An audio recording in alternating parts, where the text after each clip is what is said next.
मी यांना आणि मी दुनिता सोमाडके मनापासून स्वागत करतो.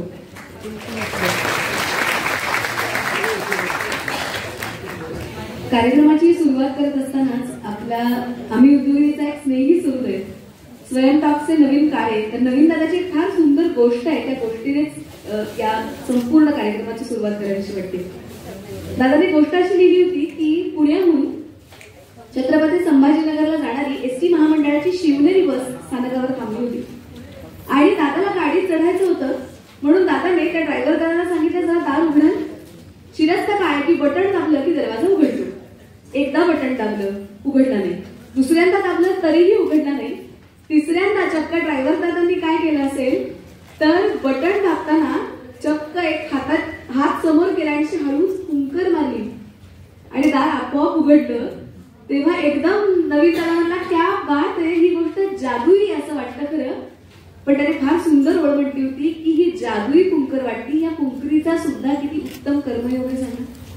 तुमच्या प्रत्येकाचा उद्योग कदाचित दिसताना एकसारखा दिसेल, पण अशा एका जादुई कुंकरीत तुम्ही तो वैशिष्ट्य पूर्ण करू शकता. आणि म्हणून ही कुंकर तुमच्या सगळ्यांसाठी तेव्हा आज आम्ही सुद्धा तुमच्यासाठी अशीच एक कुंकर देणार आहोत. आणि कुंकर म्हणजे साधी सुधी कुंकर नाहीये, कारण हा ऊर्जेचा मोठा स्रोत आहे. कारण ही कुंकर जेव्हा आम्ही तुमच्यापर्यंत पोहोचवू तेव्हा त्याची प्रतिक्रिया म्हणून तुमच्याकडून सुद्धा तशीच कुंकर आमच्यापर्यंत येणं अपेक्षित आहे. युनिक सुरुवात करू. चला, पॉझिटिव्हिटीची कुंकर आमच्याकडून. फक्त टाळ्या नको, कारण तुमच्याकडून आमच्यापर्यंत पोहोचणारी ऊर्जा सुद्धा यायला हवी. हे काय वन साइडेड गरज ना.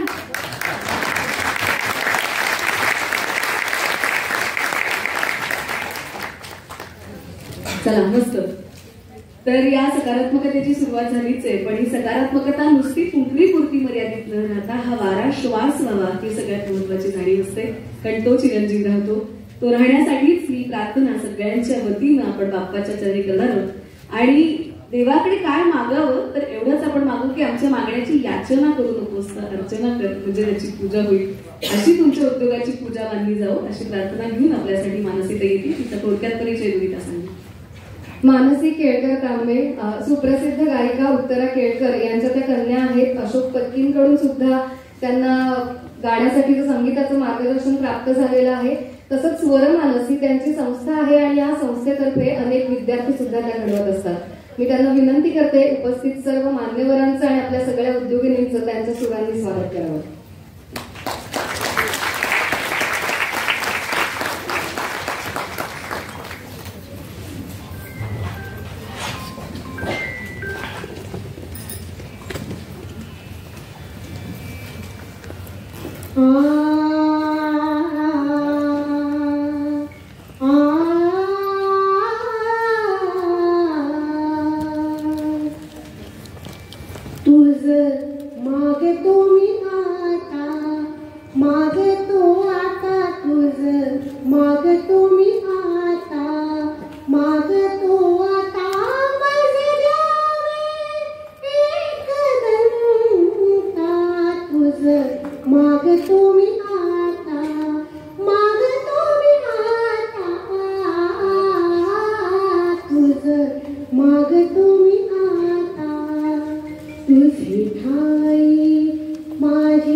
महिला दिनाच्या निमित्त आपण इकडे भेटलेलो आहोत. त्यामुळे थोडंसं एक छोटंसं आपल्याला इन्स्पायर करेल असं एक छोटंसं मी दिल हे छोटासा एक गाणं एक कडवं सादर करते.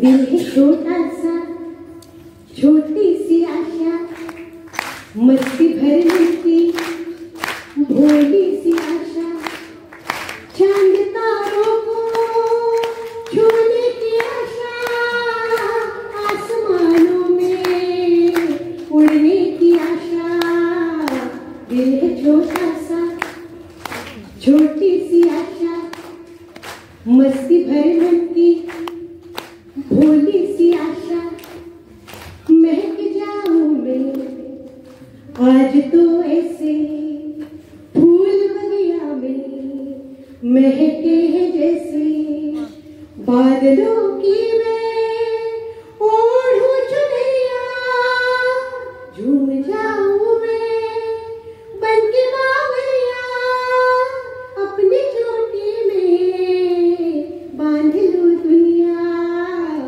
दिल है छोटा सा, छोटी सी आशा, मस्ती भरे मन की भोली सी आशा। धन्यवाद।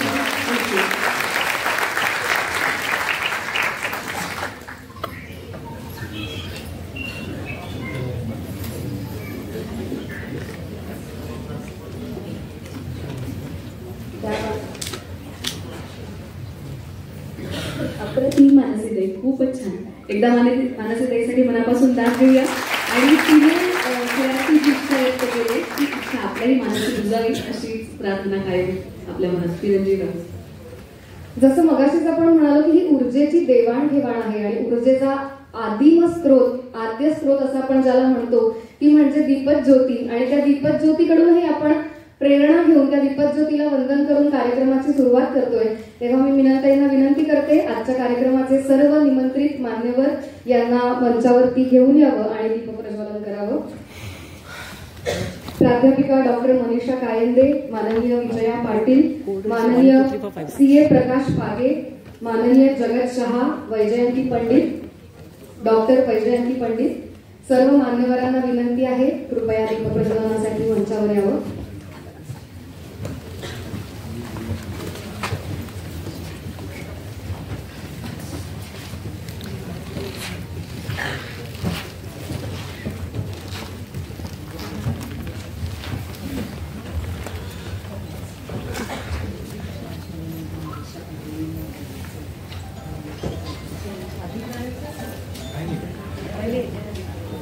श्याम मडियार यांना विनंती आहे कृपया मंचावर यावं.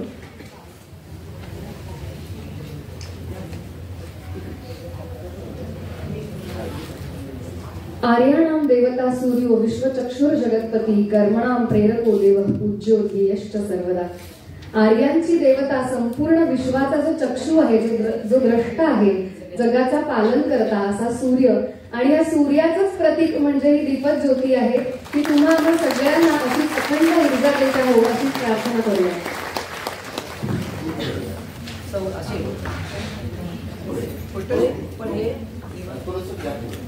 वास्तव्याकडे वळण्याच्या आधी आम्ही मगाशीच म्हटलं होतं की हा सगळा ऊर्जेचा स्रोत आहे. आणि म्हणूनच पाहिलेला एक छोटा लघु चित्रपट म्हणतो ज्याला आपण, त्यातली गोष्ट आठवते की होतं की एक मुलगा धावत धावत घरी येतो, भराभरा कपाट उघडतो बंद करतो, ड्रॉवर उघडतो बंद करतो, सगळं घर ढुंडाळतो, पण काही केल्या त्याला जी पाहिजे असते ती गोष्ट मिळत नाही. अस्वस्थ होतो खूप, अख्खी बॅग चेक करतो तरी सापडत नाही. एकदम त्याला दरदरून घाम फुटतो, हात थरथरायला लागतात. आता काय होणार? आपल्याला वाटलं का काही व्यसन वगैरे? असं काहीच नाही. एकदम लक्षात येतं की एक कप्पा उलगडायचा राहिलाय, कारण तो जर उलगडला नाही तर त्याचं काम थांबेल आणि सगळं ठप्प होईल. कप्पा उघडतो आणि त्याच्या चेहऱ्यावर एकदम हसू फुलतं, कारण त्या कप्प्यात मोबाईलचा चार्जर असतो. एक सांगू काय असते, मुळात कितीही मोबाईल हवा असं वाटला तरी जोपर्यंत ऊर्जेचा स्रोत त्याला मिळत नाही तोपर्यंत त्याची चलती नाही बरं. त्यामुळे एका चार्जरने 100 फोन चार्ज होतात. तशीच मीनाताई नावाच्या एका चार्जरने सुद्धा अनेक उद्योगिनी चार्ज होत असतात. खरं कसं आहे, एकच चार्जर असतो जो अनेक डिव्हाइसेस चार्ज करत असतो. पण कशी गंमत आहे ना, योग्य चार्जर योग्य डिव्हाइसला लागला तरच ती ऊर्जा प्रेरित होत असते, ती संप्रेरित होत असते. चुकीचा चार्जर चुकीच्या डिव्हाइसला लागून चालत नाही. आपण मोबाईलचा चार्जर लॅपटॉपला कधीही लावत नाही. आणि म्हणूनच कुठल्या उद्योगिनीला काय प्रकारची ऊर्जा आणि काय प्रकारची प्रेरणा द्यायची आहे हे ज्यांना नेमकं माहिती आहे अशा आपल्या मिनलताई त्यांच्या कार्यकर्तृत्वातनं आणि त्यांच्या संवादातून सुद्धा ज्या कायमच आपल्या सगळ्यांना चार्जअप करत असतात आणि तसंच पुन्हा एकदा आम्हा सगळ्यांना चार्जअप करण्यासाठी या कार्यक्रमाचं प्रास्ताविक करण्यासाठी मी मिनलताईंना मंचावरती येण्याची विनंती करते.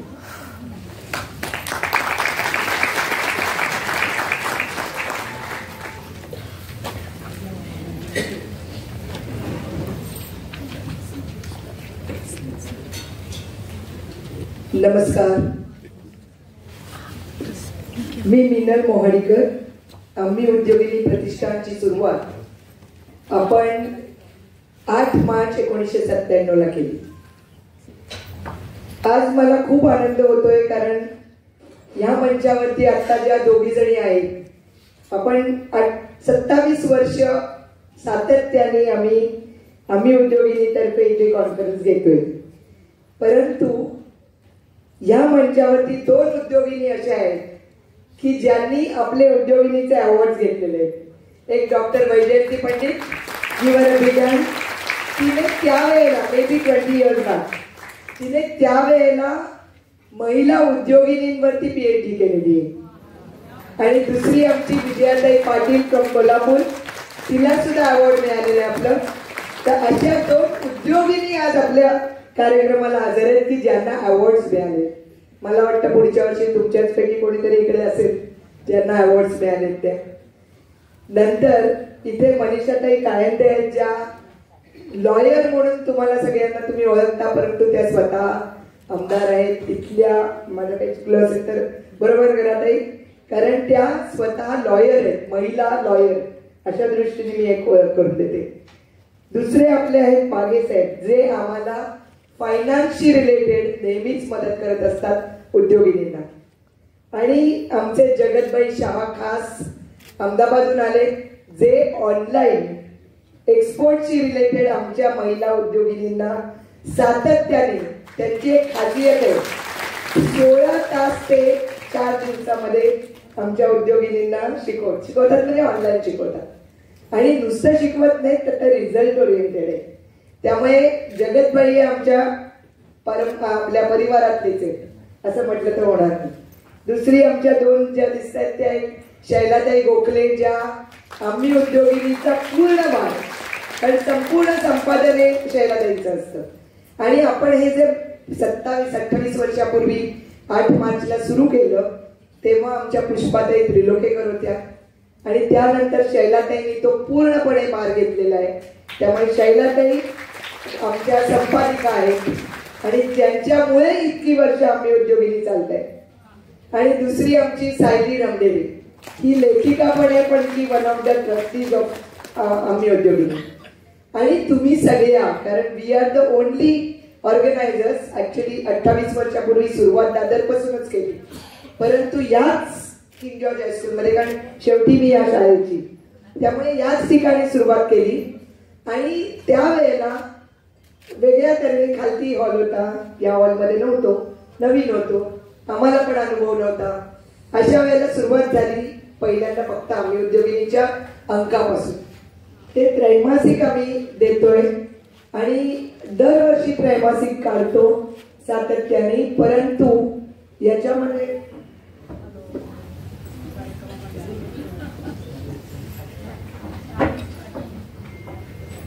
त्रैमासिक काढतो, परंतु काय असतं की हे करत असताना 2020 मध्ये तुम्हाला सगळ्यांनाच माहिती आहे ते सगळं संकट चाललं आणि त्या संकटामध्ये एक नवीन दिशा मिळाली.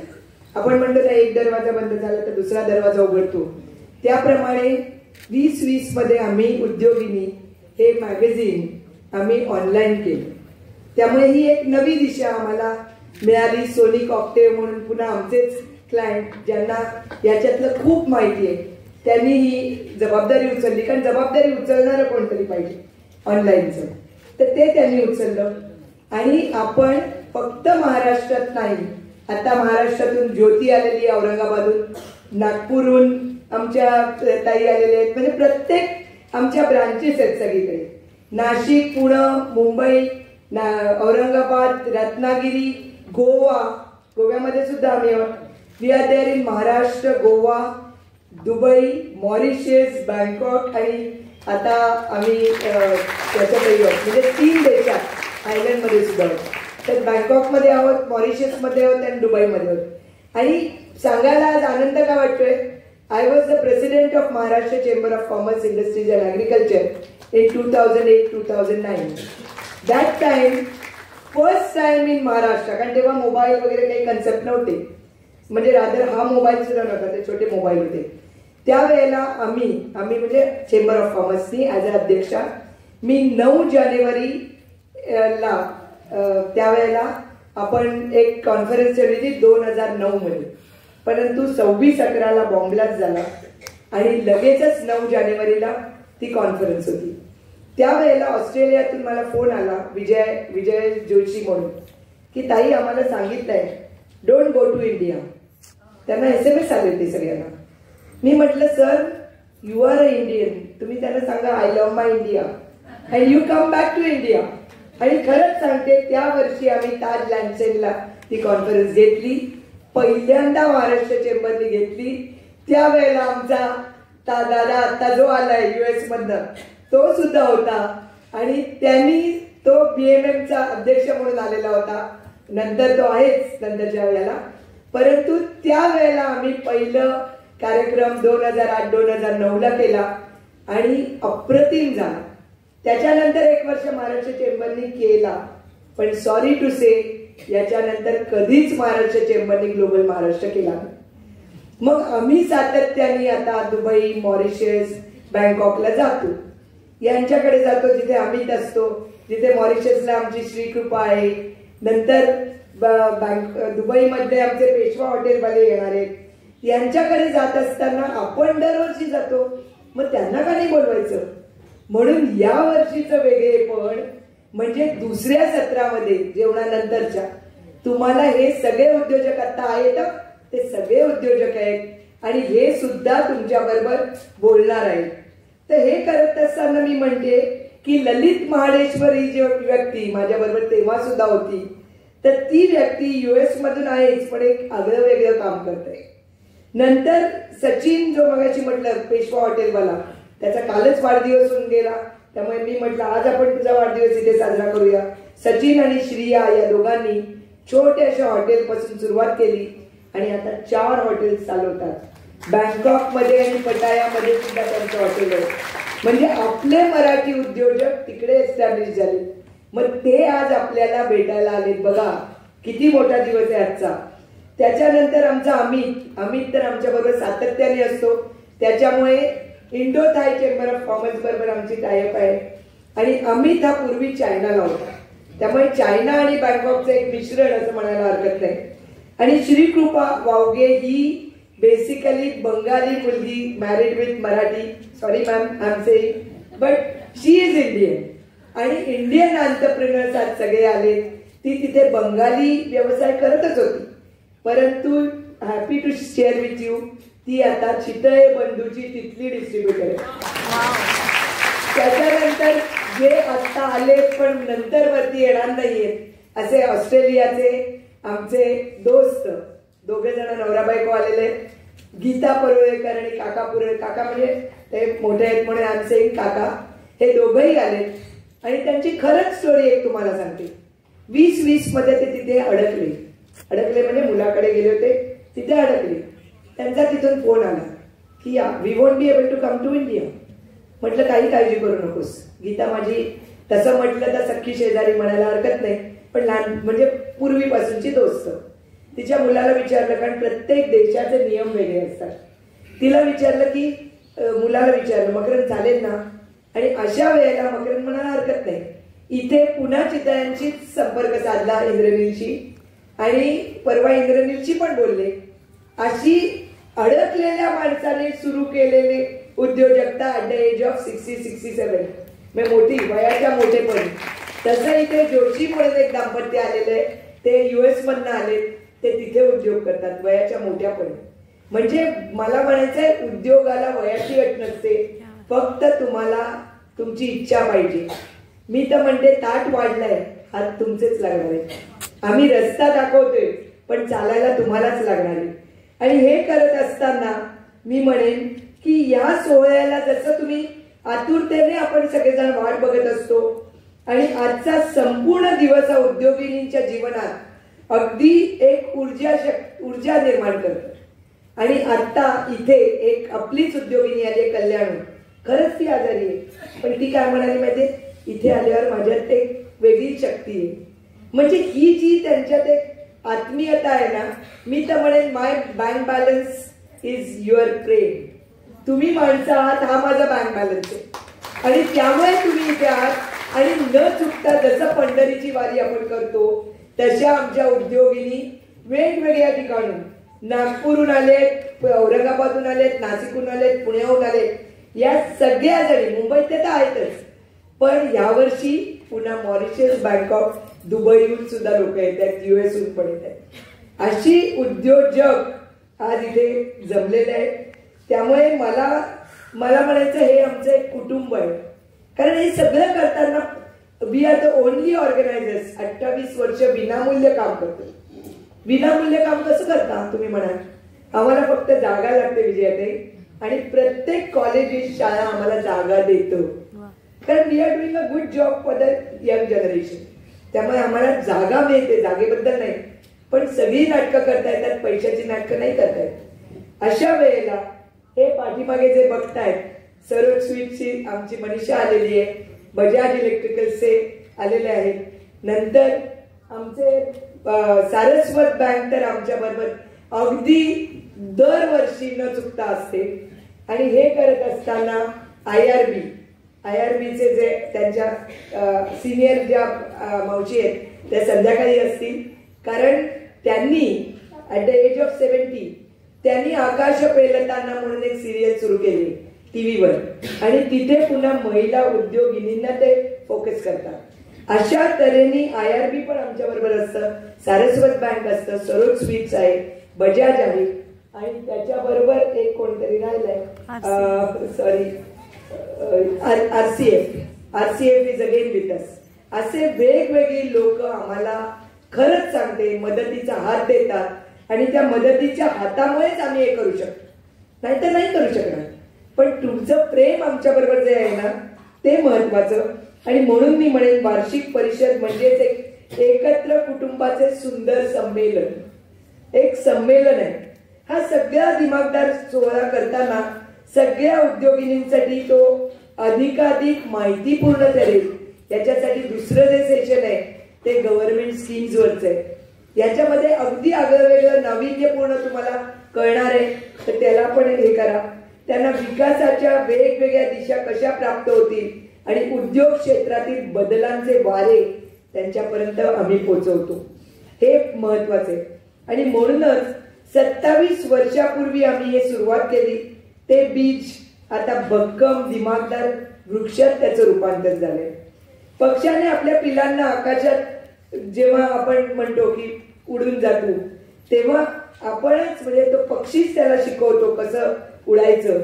आता आमच्या मानसीने म्हटलंच की छोटीशी आशा, म्हणजे आमच्या महिला उद्योगिनींची छोटीशी आशा असते, ती मोठी होते.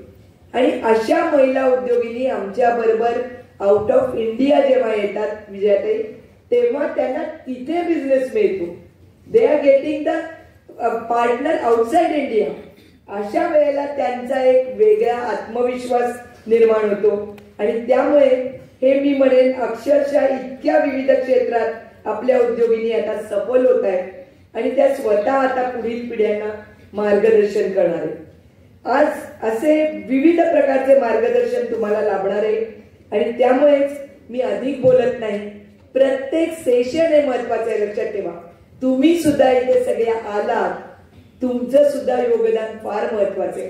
कारण तुम्ही नसतात तर कार्यक्रमच झाला नसता, आणि त्यामुळे तुम्ही आलात त्याबद्दल धन्यवाद. आता आपण पुढच्या कार्यक्रमाकडे वळूया. असंच प्रेम आमच्यावरती कायम ठेवा. आणि शेवटी हे आपलं एकत्र कुटुंब आहे. एकत्र कुटुंबाला एकत्र ठेवण्याची शक्ती फक्त महिलांच्यात असते, आणि त्यामुळे महिला दिन हा मला वेगळा वाटतो. कारण शेवटी आपण संघटितून काम केलं तरच आपण पुढे जाऊ शकतो असं मला वाटतं. आणि म्हणूनच आपण एकत्रितपणे काम करूया, संघटितपणे काम करूया. आणि मला कोणीही रात्री 10 ते 12 आज नाही, उद्यापासून 10 ते 12 I am always on phone. रात्री मात्र कधीही तुम्ही कुठलेही प्रश्न विचारू शकता. काही लोक अगदी नवीन आहेत, त्यांना सुद्धा मार्गदर्शन नक्कीच लाभेल. पण तुम्ही आलात याबद्दल धन्यवाद. आणि आमची अनघा अप्रतिम बोलते, तुम्ही अनघाचा ऐकताच आहे, यामुळे खूप खूप धन्यवाद. जय हिंद, जय महाराष्ट्र. खूप खूप धन्यवाद. धन्यवाद विनंती. फोन रात्री 4 होतो ना, बरोबर होतो म्हणून होते 10 ते 12 तुम्हाला फोन करायला सांगितलं. हरकत नाही, पण ताई म्हणाले ही वारी आहे. मिलिंदाची कविता आहे, आमचा मित्र मिलिंद जोशी कवी मित्र, तो असं म्हणतो की माणसामध्ये माणसाला विठ्ठलाचा भास होतो, माणसामध्ये माणसाला विठ्ठलाचा भास होतो, नेत्रच होती चंद्रभागा आणि वारी सुटत जाते. मला असं वाटतं की उद्योगिनीमध्ये अशी अनेक माणसं तुम्हाला भेटतात की जी तुमची उद्योगवारी सफल करणार आहे. त्या पेशंटने ताईने आणखी एक उल्लेख केला की म्हणजे ताट वाटलेलं आहे, तुम्ही जेव्हा रस्ता आहे चाला, पण मुळात काय खायचं आणि कुठे नेमक्या कर्माने बरोबर तो हात तिथपर्यंत पोहोचला पाहिजे किंवा कोणत्या मार्गाने पायांनी चाललं पाहिजे हे सांगायला योग्य मार्गदर्शक लागतो. अशाच आपल्या पुढच्या वक्त्या, पण त्याच्या आधी आपण सगळ्यांचे सत्कार करणार आहोत, ते करून मग त्यांच्याविषयीची गोष्ट सांगतो. नक्कीच. मिनलताई कायमच त्यांच्या संवादातून, त्यांच्या भाषणांमधून आपल्या सगळ्या उद्योगिनींचं कौतुक करतच असतात आणि कायम इथे उपस्थित असलेल्या मंचावरती असलेल्या प्रत्येक निमंत्रित मान्यवराचं स्वागत करताना सुद्धा या उद्योगिनींनी घडवलेले जे काही त्यांचे प्रोडक्ट्स आहेत त्याच प्रोडक्ट्सनी या सगळ्या मान्यवरांचं स्वागत केलं जातं. तेव्हा सगळ्यात आधी मी मिनलताईंना विनंती करते, प्राध्यापिका डॉक्टर मनीषा कायंदे यांचं त्यांनी भेटवस्तू देऊन स्वागत करावं.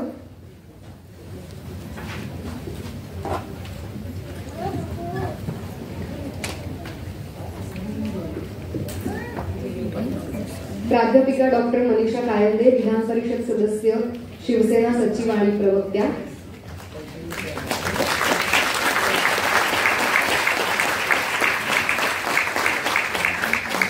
शैलाताई गोखले यांना विनंती आहे, माननीय विजया पाटील यांचा त्यांनी सन्मान करावा.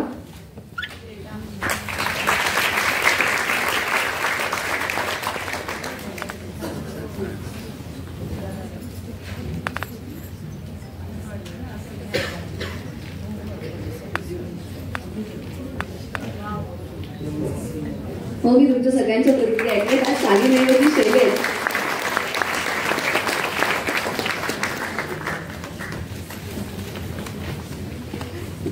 मी माधुरी चिपळूणकर यांना विनंती करते, आर्थिक सल्लागार CA प्रकाश पागे यांचा त्यांनी सन्मान करावा.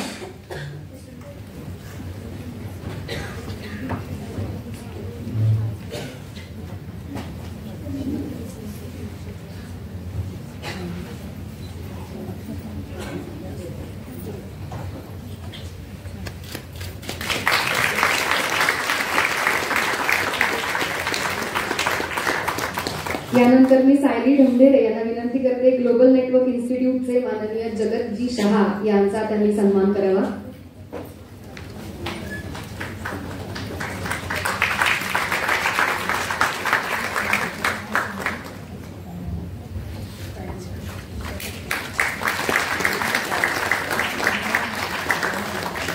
डॉक्टर वैजयंती पंडित यांचा सन्मान करण्याची विनंती मी सायली ढमढेरे यांना करते.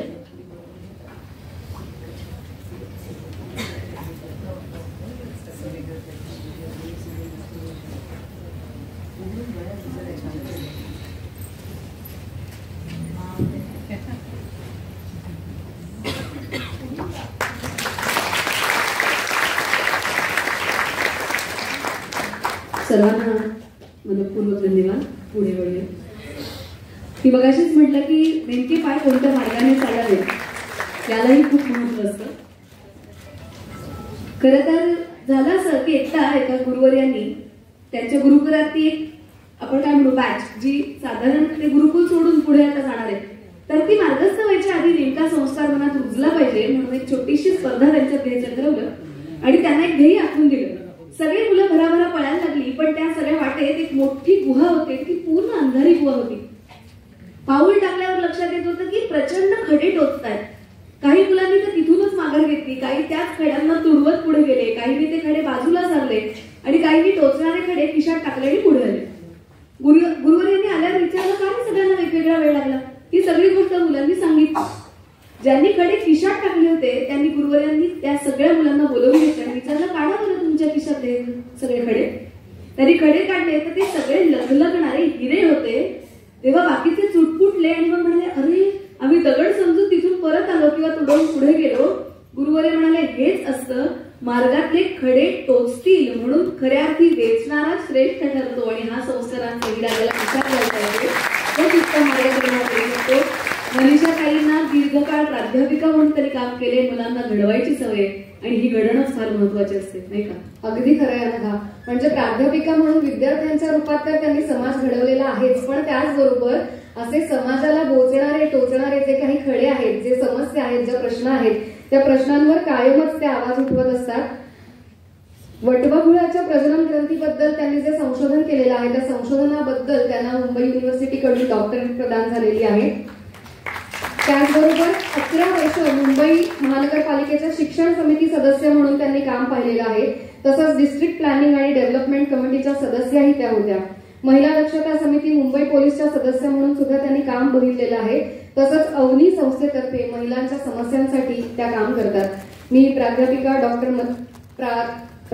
डॉक्टर मनीषा कायंदे यांना विनंती करते की त्यांनी आपलं मनोगत व्यक्त करावं.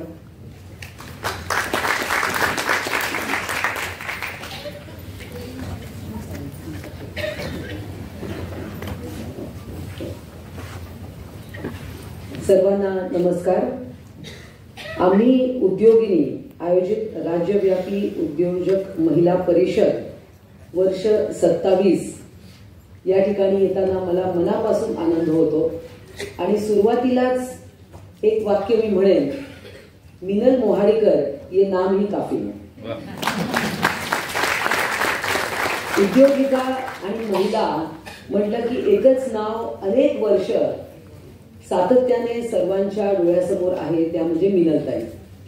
जवळजवळ माझा देखील त्यांचा अनेक वर्ष परिचय आहे. महर्षी दयानंद महाविद्यालयात जेव्हा मी शिकवत असत तेव्हा आम्ही विद्यार्थ्यांसाठी उद्योजकांचे धडे किंवा त्यांना कसं त्यांनी एंटरप्रेन्योर व्हावं यासाठी अनेकदा त्या आल्या. तिथूनच आमची दोस्ती झाली थोडीफार आणि सतत संपर्कात असायचो.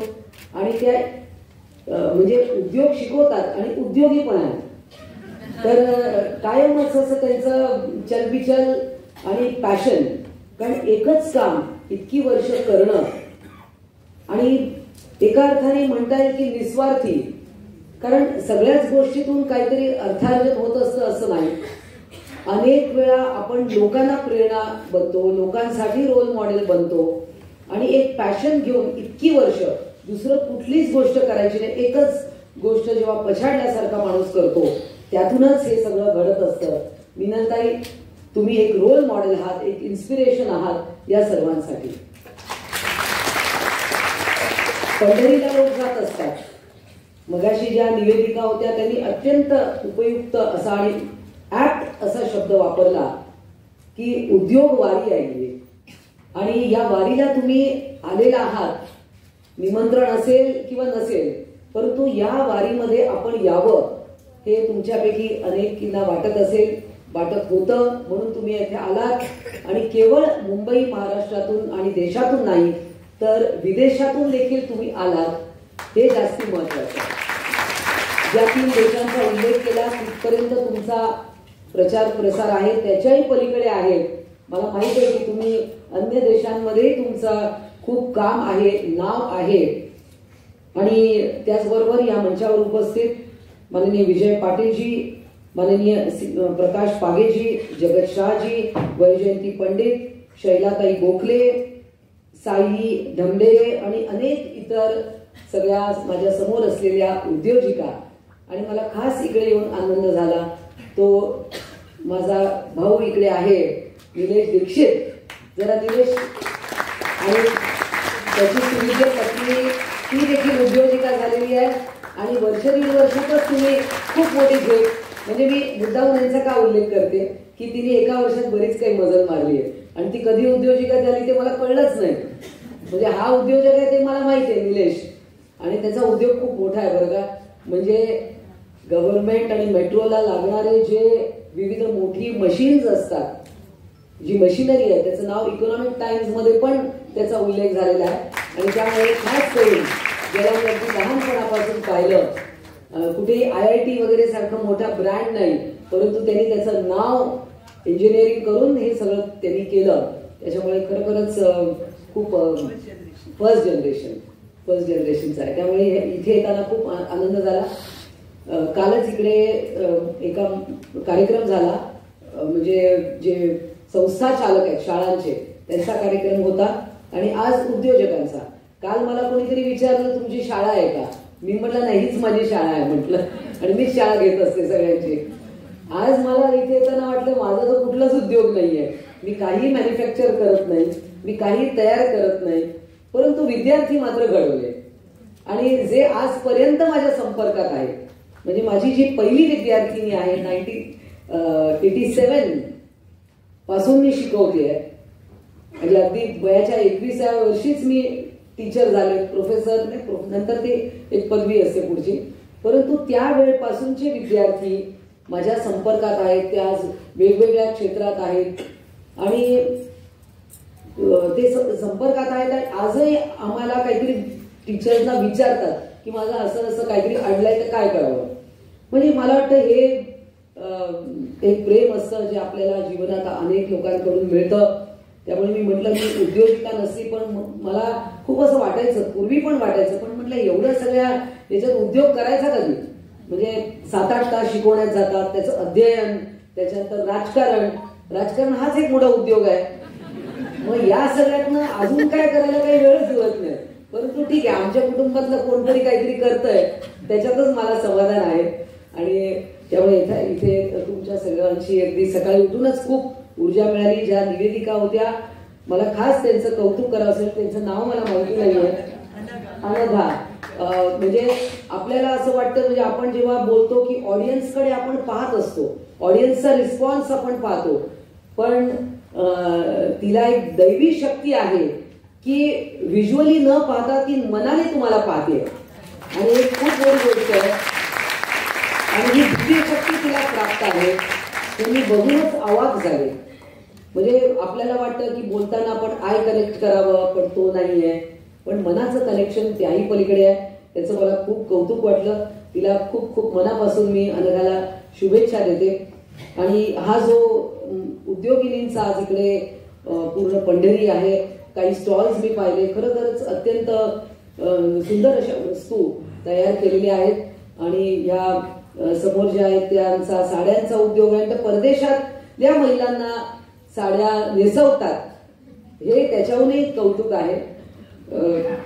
या सगळ्यांतून महिलांचं अर्थार्जन व्हावं, त्यांची स्वतःची ओळख निर्माण व्हावी, आणि कोणी विचारू नये की आई काय करते म्हणून, तर आई बरेच काही उद्योग करते, हे तुम्ही सगळ्यांनी दाखवून दिलेलं आहे.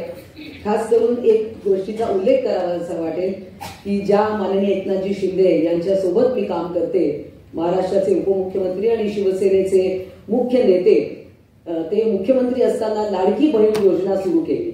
आणि त्या लाडकी बहीण योजनेला सुरुवात कौतुक झालं, टीका झाली, थांबवण्याचं काम झालं, परंतु तुम्ही लाडक्या बहिणी थांबल्या नाही, तुम्ही तुमच्या उद्योग करतच राहिला.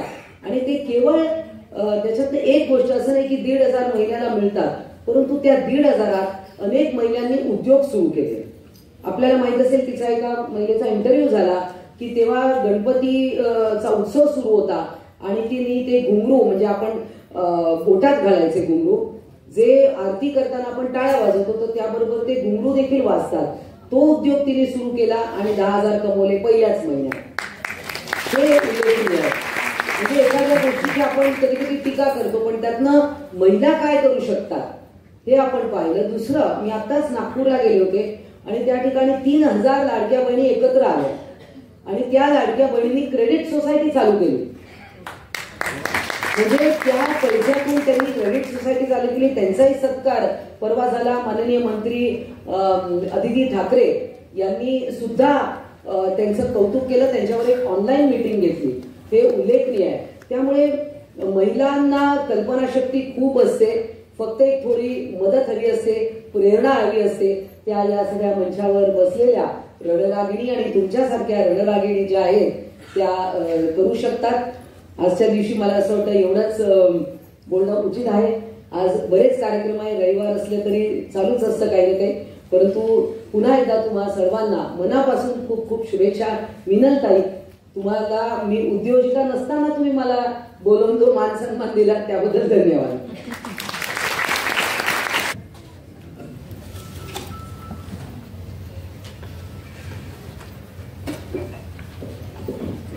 व्यासपीठावर उपस्थित असलेले सर्व मान्यवर, मी आपल्या सर्वांचा वेळ घेत नाही.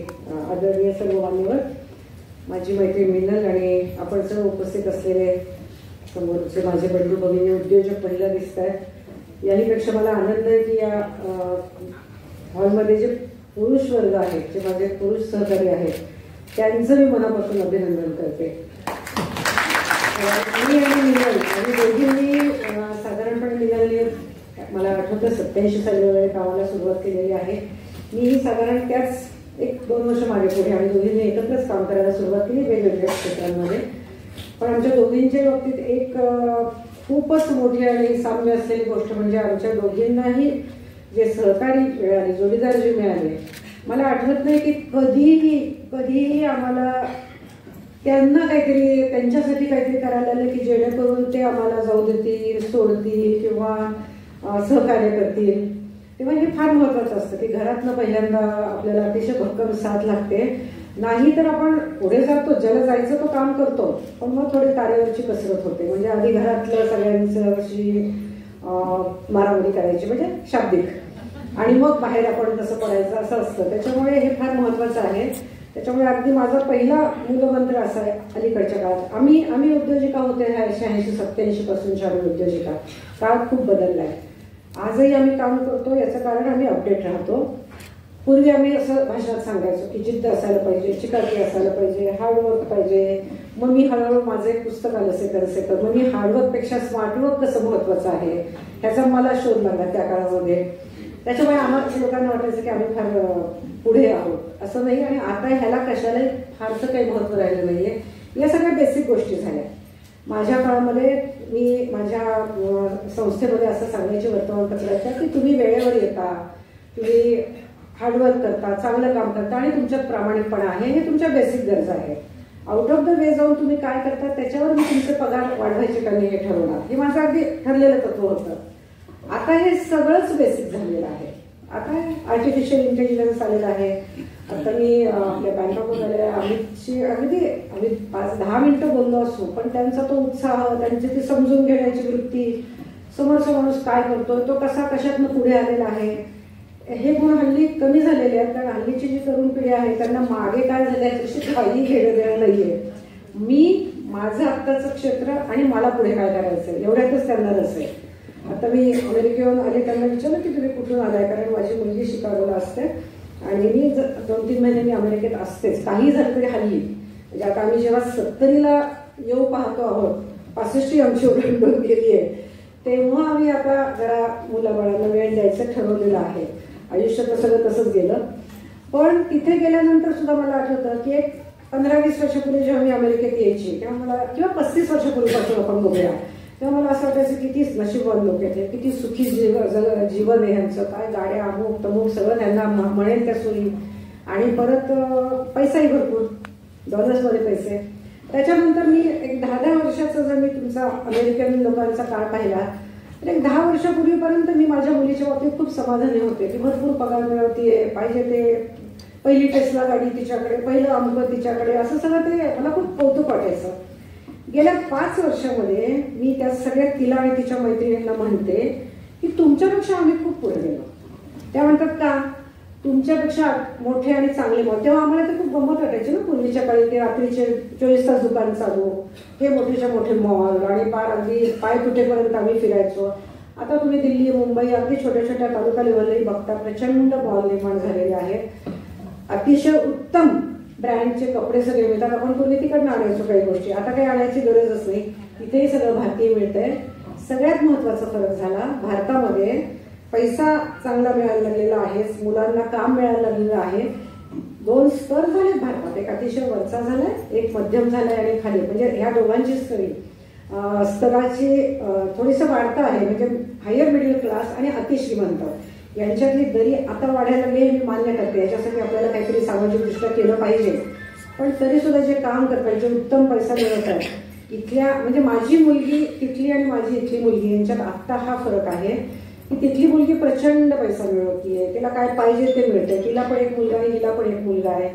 पण ती सगळ्यात जास्त फोन करते आम्हाला.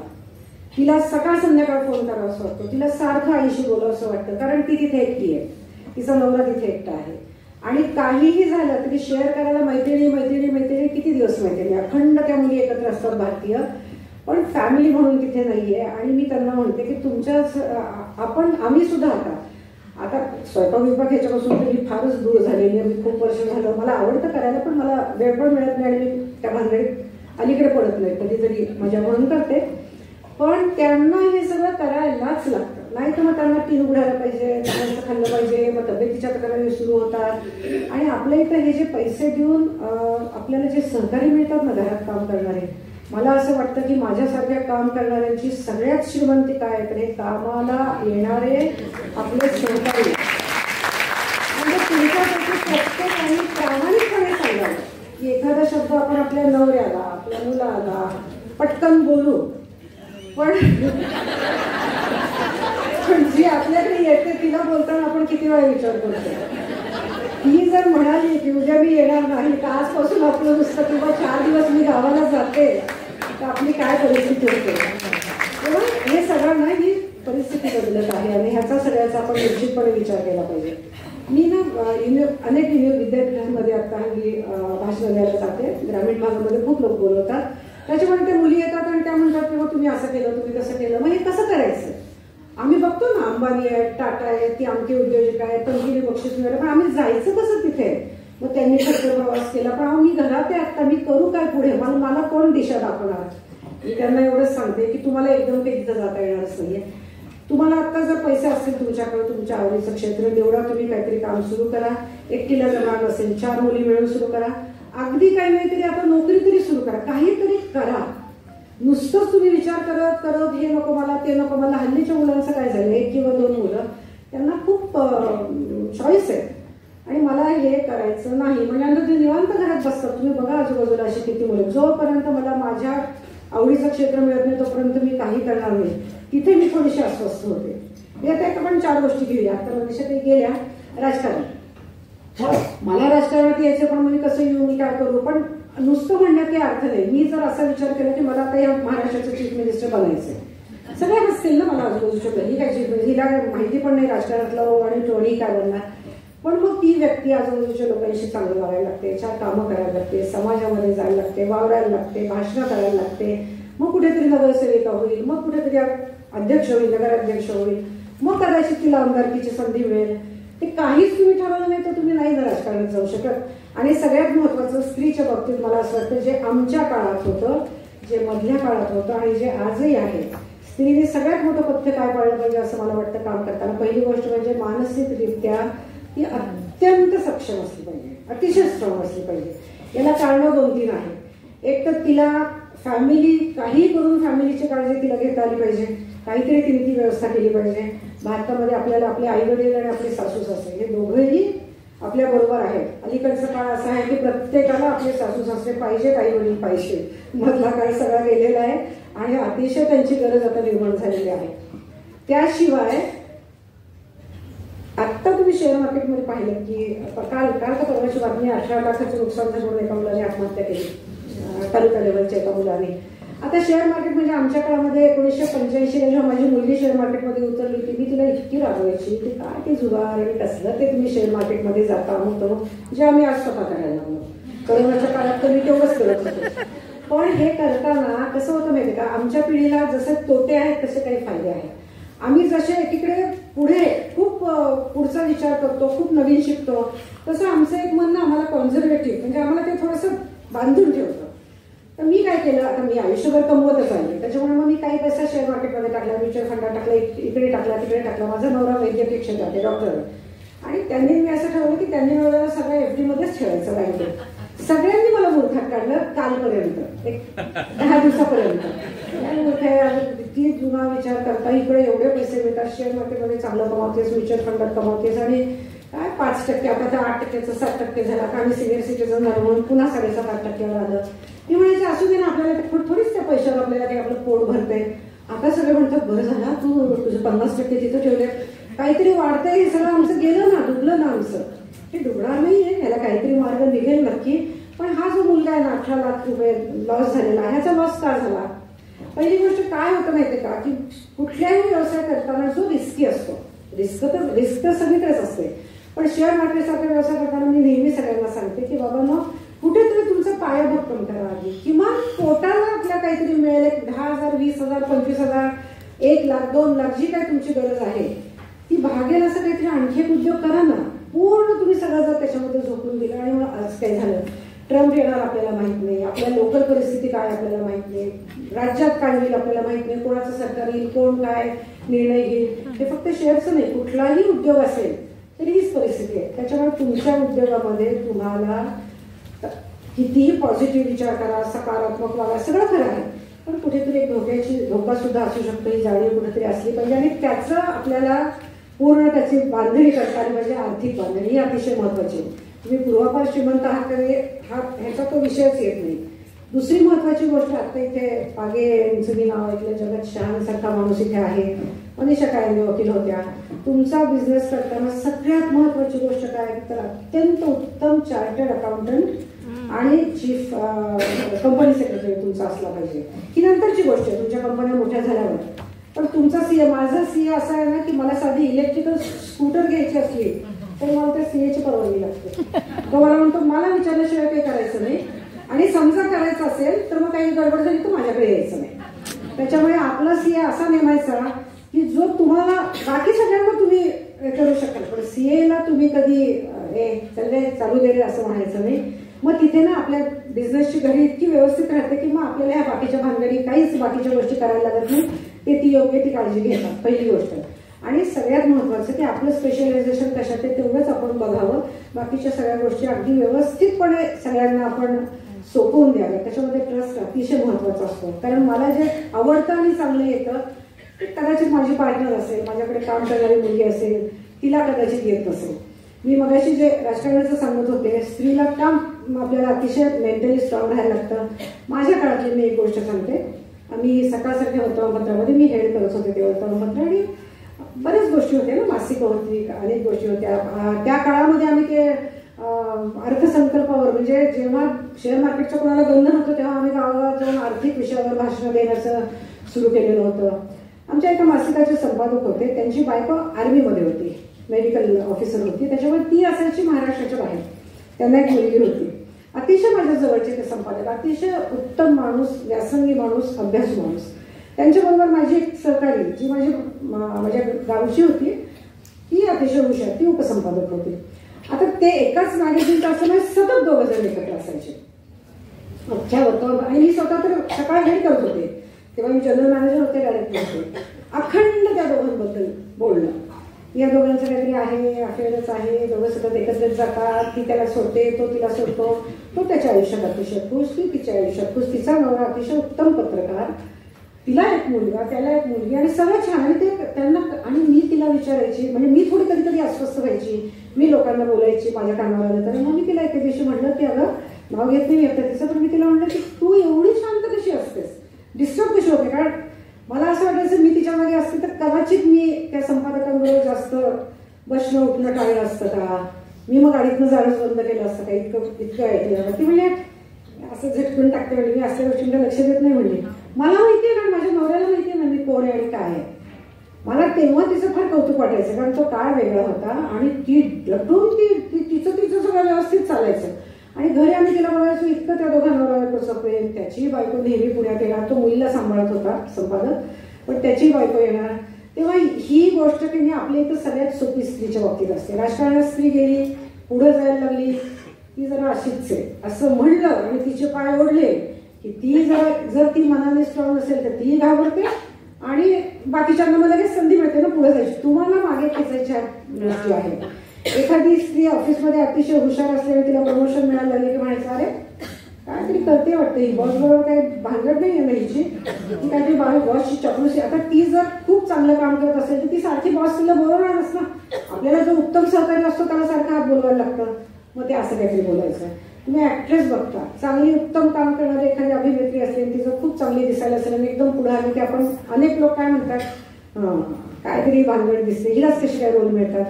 त्यामुळे या सगळ्याकडे लक्ष न देताच पुढे जाता आलं पाहिजे आणि हे अतिशय महत्वाचं आहे. तेव्हा मेंटली मी जे स्ट्रॉंग म्हणते ते फक्त अर्थात तब्येतही चांगली असली पाहिजे. म्हणजे मी आणि मीनल अनेक गोष्टीत एकत्र आहोत, त्याच्यामध्ये मला वाटतं 4-5 वर्ष तिने खूप पोटाचा त्रास सहन केलाय. मी तर सगळीकडे म्हणजे विमानातून सुद्धा मी छोटा कुकर घेऊन फिरायचे, एक काळ असा होता. कारण आम्हाला ना आमच्या काळामध्ये आम्हाला मेंटल स्ट्रेस जास्त होता. सासरच्या जबाबदाऱ्या खूप मोठ्या होत्या, मुलांच्या जबाबदाऱ्या होत्या, बाकीच्या अनेक गोष्टी होत्या आणि मग ते आम्हाला नाही तेवढं आम्हाला नाही जमलं जेवढं अलीकडच्या मुलींना जमतं.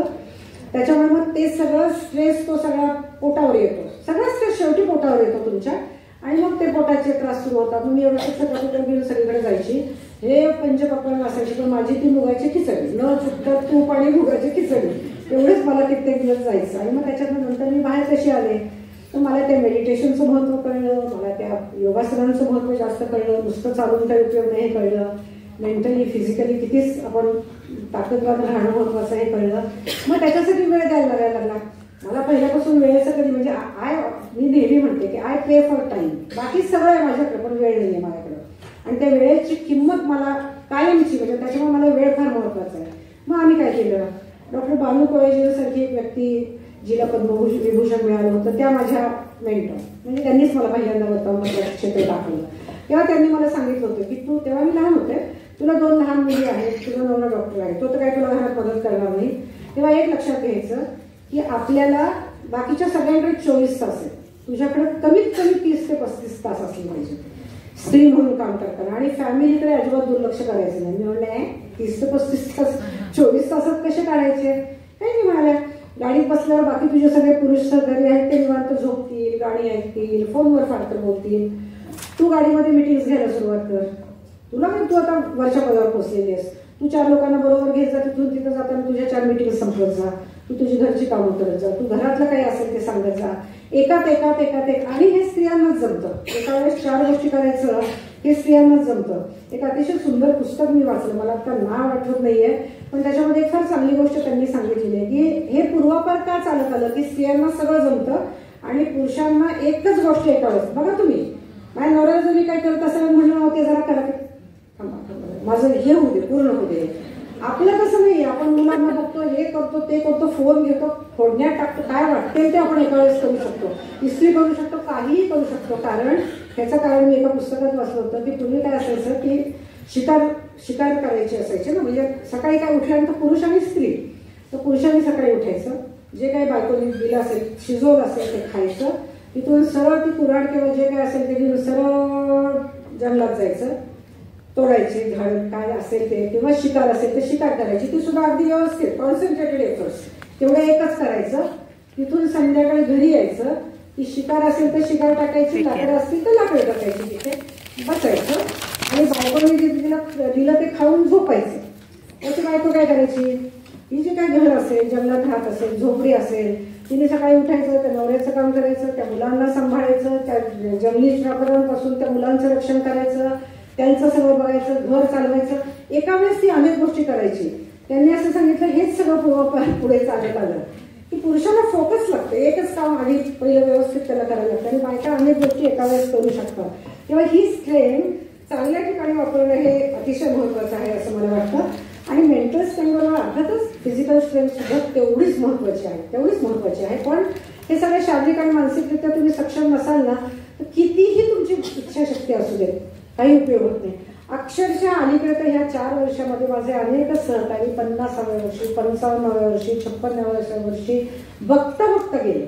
माझ्या बरोबर काम करणारी मुलंही, भाऊसाहेब पाटलांसारखा माणूस जो अतिशय उत्साही होता, त्याला मी इंजिनिअरिंगला मदत केलेली मुलगा, मला परवाच तिच्या मुलीचं अमेरिकेत होती आहे ती, लग्न झालं आणि 50-50 वर्षी 54व्या वर्षी तुम्ही लग्न तुम्ही जाता निघून ह्या जगात ना फक्त आणि फक्त काम काम काम, बाकीचं स्वतःकडे बघितलंच नाही. किती वेळ मी त्यांना सांगितलं, कारण मला पूर्वी हे लोक म्हणायचे की तुमचा कोणी पुतळा उभा करणार नाही एवढ्या तुम्ही मेल्यानंतर, तेव्हा स्वतःकडे थोडं लक्ष द्या. आणि शेवटी तुम्हाला जर काही झालं ना तर जगात फार फरक पडत नाही, फॅमिलीला फरक पडतो. त्याच्यामुळे आपल्याला खरंच आपलं जर फॅमिलीवर प्रेम असेल ना तर आपण आपली स्वतःची काळजी पहिल्यांदा घेतली पाहिजे.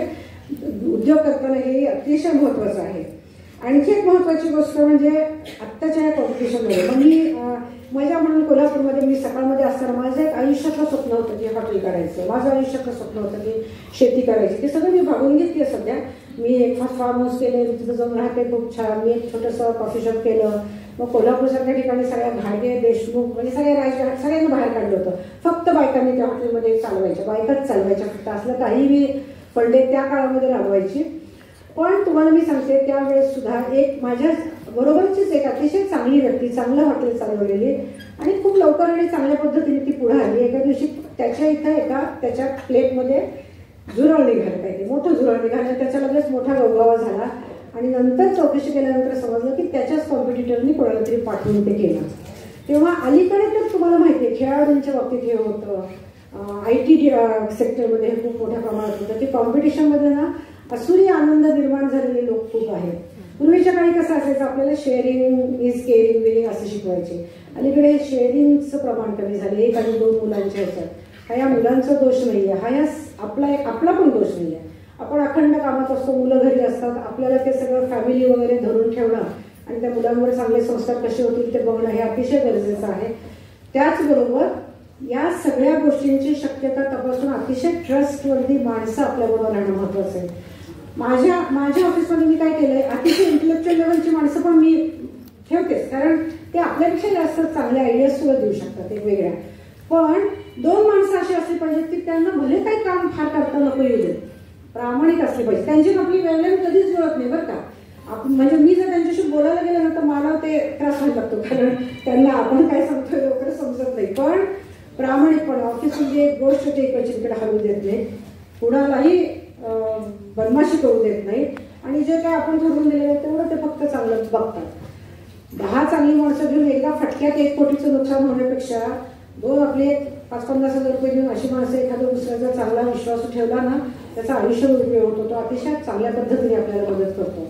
आणि सगळ्यात महत्वाची गोष्ट म्हणजे आपल्याबरोबर आपण जेव्हा कमावतो, मी समजा एक 10 लाख रुपये कमवत असेल तर 10% वाटा माझ्यातले 1 लाख रुपये हे माझ्या सहकार्यांना घरातलं हे आपला हा वाटा काढूनच ठेवायचा समाजाचा. मी नेहमी म्हणते अमेरिकेमध्ये मी जाते ना तर तुमच्या इथं एक पद्धत फार आहे की म्हणजे मला स्वतःला त्याचा त्रास होतो पण मला ते करायला लागतं की तिथे आपण हॉटेलमध्ये जेवायला गेलो 20% टिप. मला कळतच नाही की हा 20 मी तिला तिचं माझं कायमचं भांडण आहे त्याच्यावर ना. ती म्हणते मम्मा तू गप्पोस. मी म्हणते अरे $5-50 ठीक आहे ना, डॉलर आहेत ते. मी म्हणते तू थांब ग मम्मा, तसं नसतं इथे. अरे इथे कसं नसतं, तुला पैसे जास्त झाले तर मला दे ना, म्हणजे माझे इथे जे काम करतात माझ्यासाठी रात्रंदिवस त्यांना मी देते ना. पण ही तिथली पद्धत आहे. माझ्या इथे एक आहे बघा, माझ्या इथे शेतात काम करणारा माणूस जर बाहेर त्याला 250-300 रुपये पगार मिळत असेल तर मी 600 रुपये देते. माझ्या इथं अत्यंत उत्तम काम करणारी माणसं त्यांना दुप्पट पगार देणे हे आपल्या हातात असतं. ती आपल्यासाठी जो जीव टाकतात ना, समजा त्याची ड्युटी 8 तास असेल तो कधीच 8 तासात जात नाही. आणि जे काम करतात बाकीचे तुम्हाला माहिती आहे ऑफिसमध्ये 8 तासाचं काम लोक खरं म्हणजे 6 तास करतात. जेवण खाणं, मॅच, भारत पाकिस्तानचं काय झालं, आज गिलचं काय झालं, बरं झालं कोहलीचे 100 झाले, तसं कसं शेवटी आपण सगळेजण म्हणजे तेवढंच. माझ्या नातवाचा फोन होता त्या दिवशी आणि मी काहीतरी व्यवस्था करत होते, समोर मी TV लावला होता आणि त्यांनी त्याच्यातनं बघितलं पाठीवर, हा मम्माजी वॉचिंग TV. मी म्हणलं हो बाबा, एक तर माझं वय झालं, TV बघायचं मला अधिकार आहे. दुसरी गोष्ट म्हणजे इंडियामध्ये मॅच चालली आहे तर तो त्याला क्रिकेटचं त्याला फार नाही आहे, सॉकर खेळतो तो. त्याच्यामुळे त्यांनी मला विचारलं आज इंडियामध्ये कोणी रस्त्यावर नाहीये, आम्ही सगळे अगदी युद्ध असल्यासारखे आम्ही सगळे घरात बसलेलो आहोत, सगळं बंद आहे आणि फक्त मॅच आणि आम्ही. त्याला ती इतकी गंमत वाटत होती की असला प्रकारे करू कसे शकतात आणि आपण सगळे करतो आणि आपल्याला त्याच्यात काही वाटत नाही. काय आनंद घेतो आपण ह्याचा, काही का असं ना, पण हे छोटे छोटे आनंदही घेता आले पाहिजे. आपला वेळही वाढवता आला पाहिजे. 24 तासाचे 30 तासही करता आले पाहिजे. आणि बिलीव्ह मी, स्वतःवर विश्वास ठेवा, नक्की पुढे चालत राहा. पैसा पाठीमागं येतो, पुढे चालत राहा, यश पाठीमागं येतं. आणि आपल्या सर्वांना मनापासून शुभेच्छा. खूप बोलण्यासारखं आहे पण वेळ कमी आहे त्याच्यामुळे मी आज थांबते. थँक्यू. वेळेचा कांदाही दिसतोय. दत्त गुलाब सुटायच्या आधी तेवढं पटपट सांगते. अर्थात पुढच्या ज्या आपल्या काही बोलणार आहे तर आता सगळ्याचं सार जे विजय त्यांनी सांगितलं ते अगदी 4 ओळीत सांगायचं तर घरात रांगोळी काढलेली होती आणि कोणतरी ती विस्कटली नेमकी पाऊल टाकताना आणि आजी सासूबाईंनी फार छान काढलेली रांगोळी सगळी विस्कटलेली पाहून सुंदर खट्टू झाली आणि ती म्हणाली की अहो आजी हे सगळं आता परत कसं करू.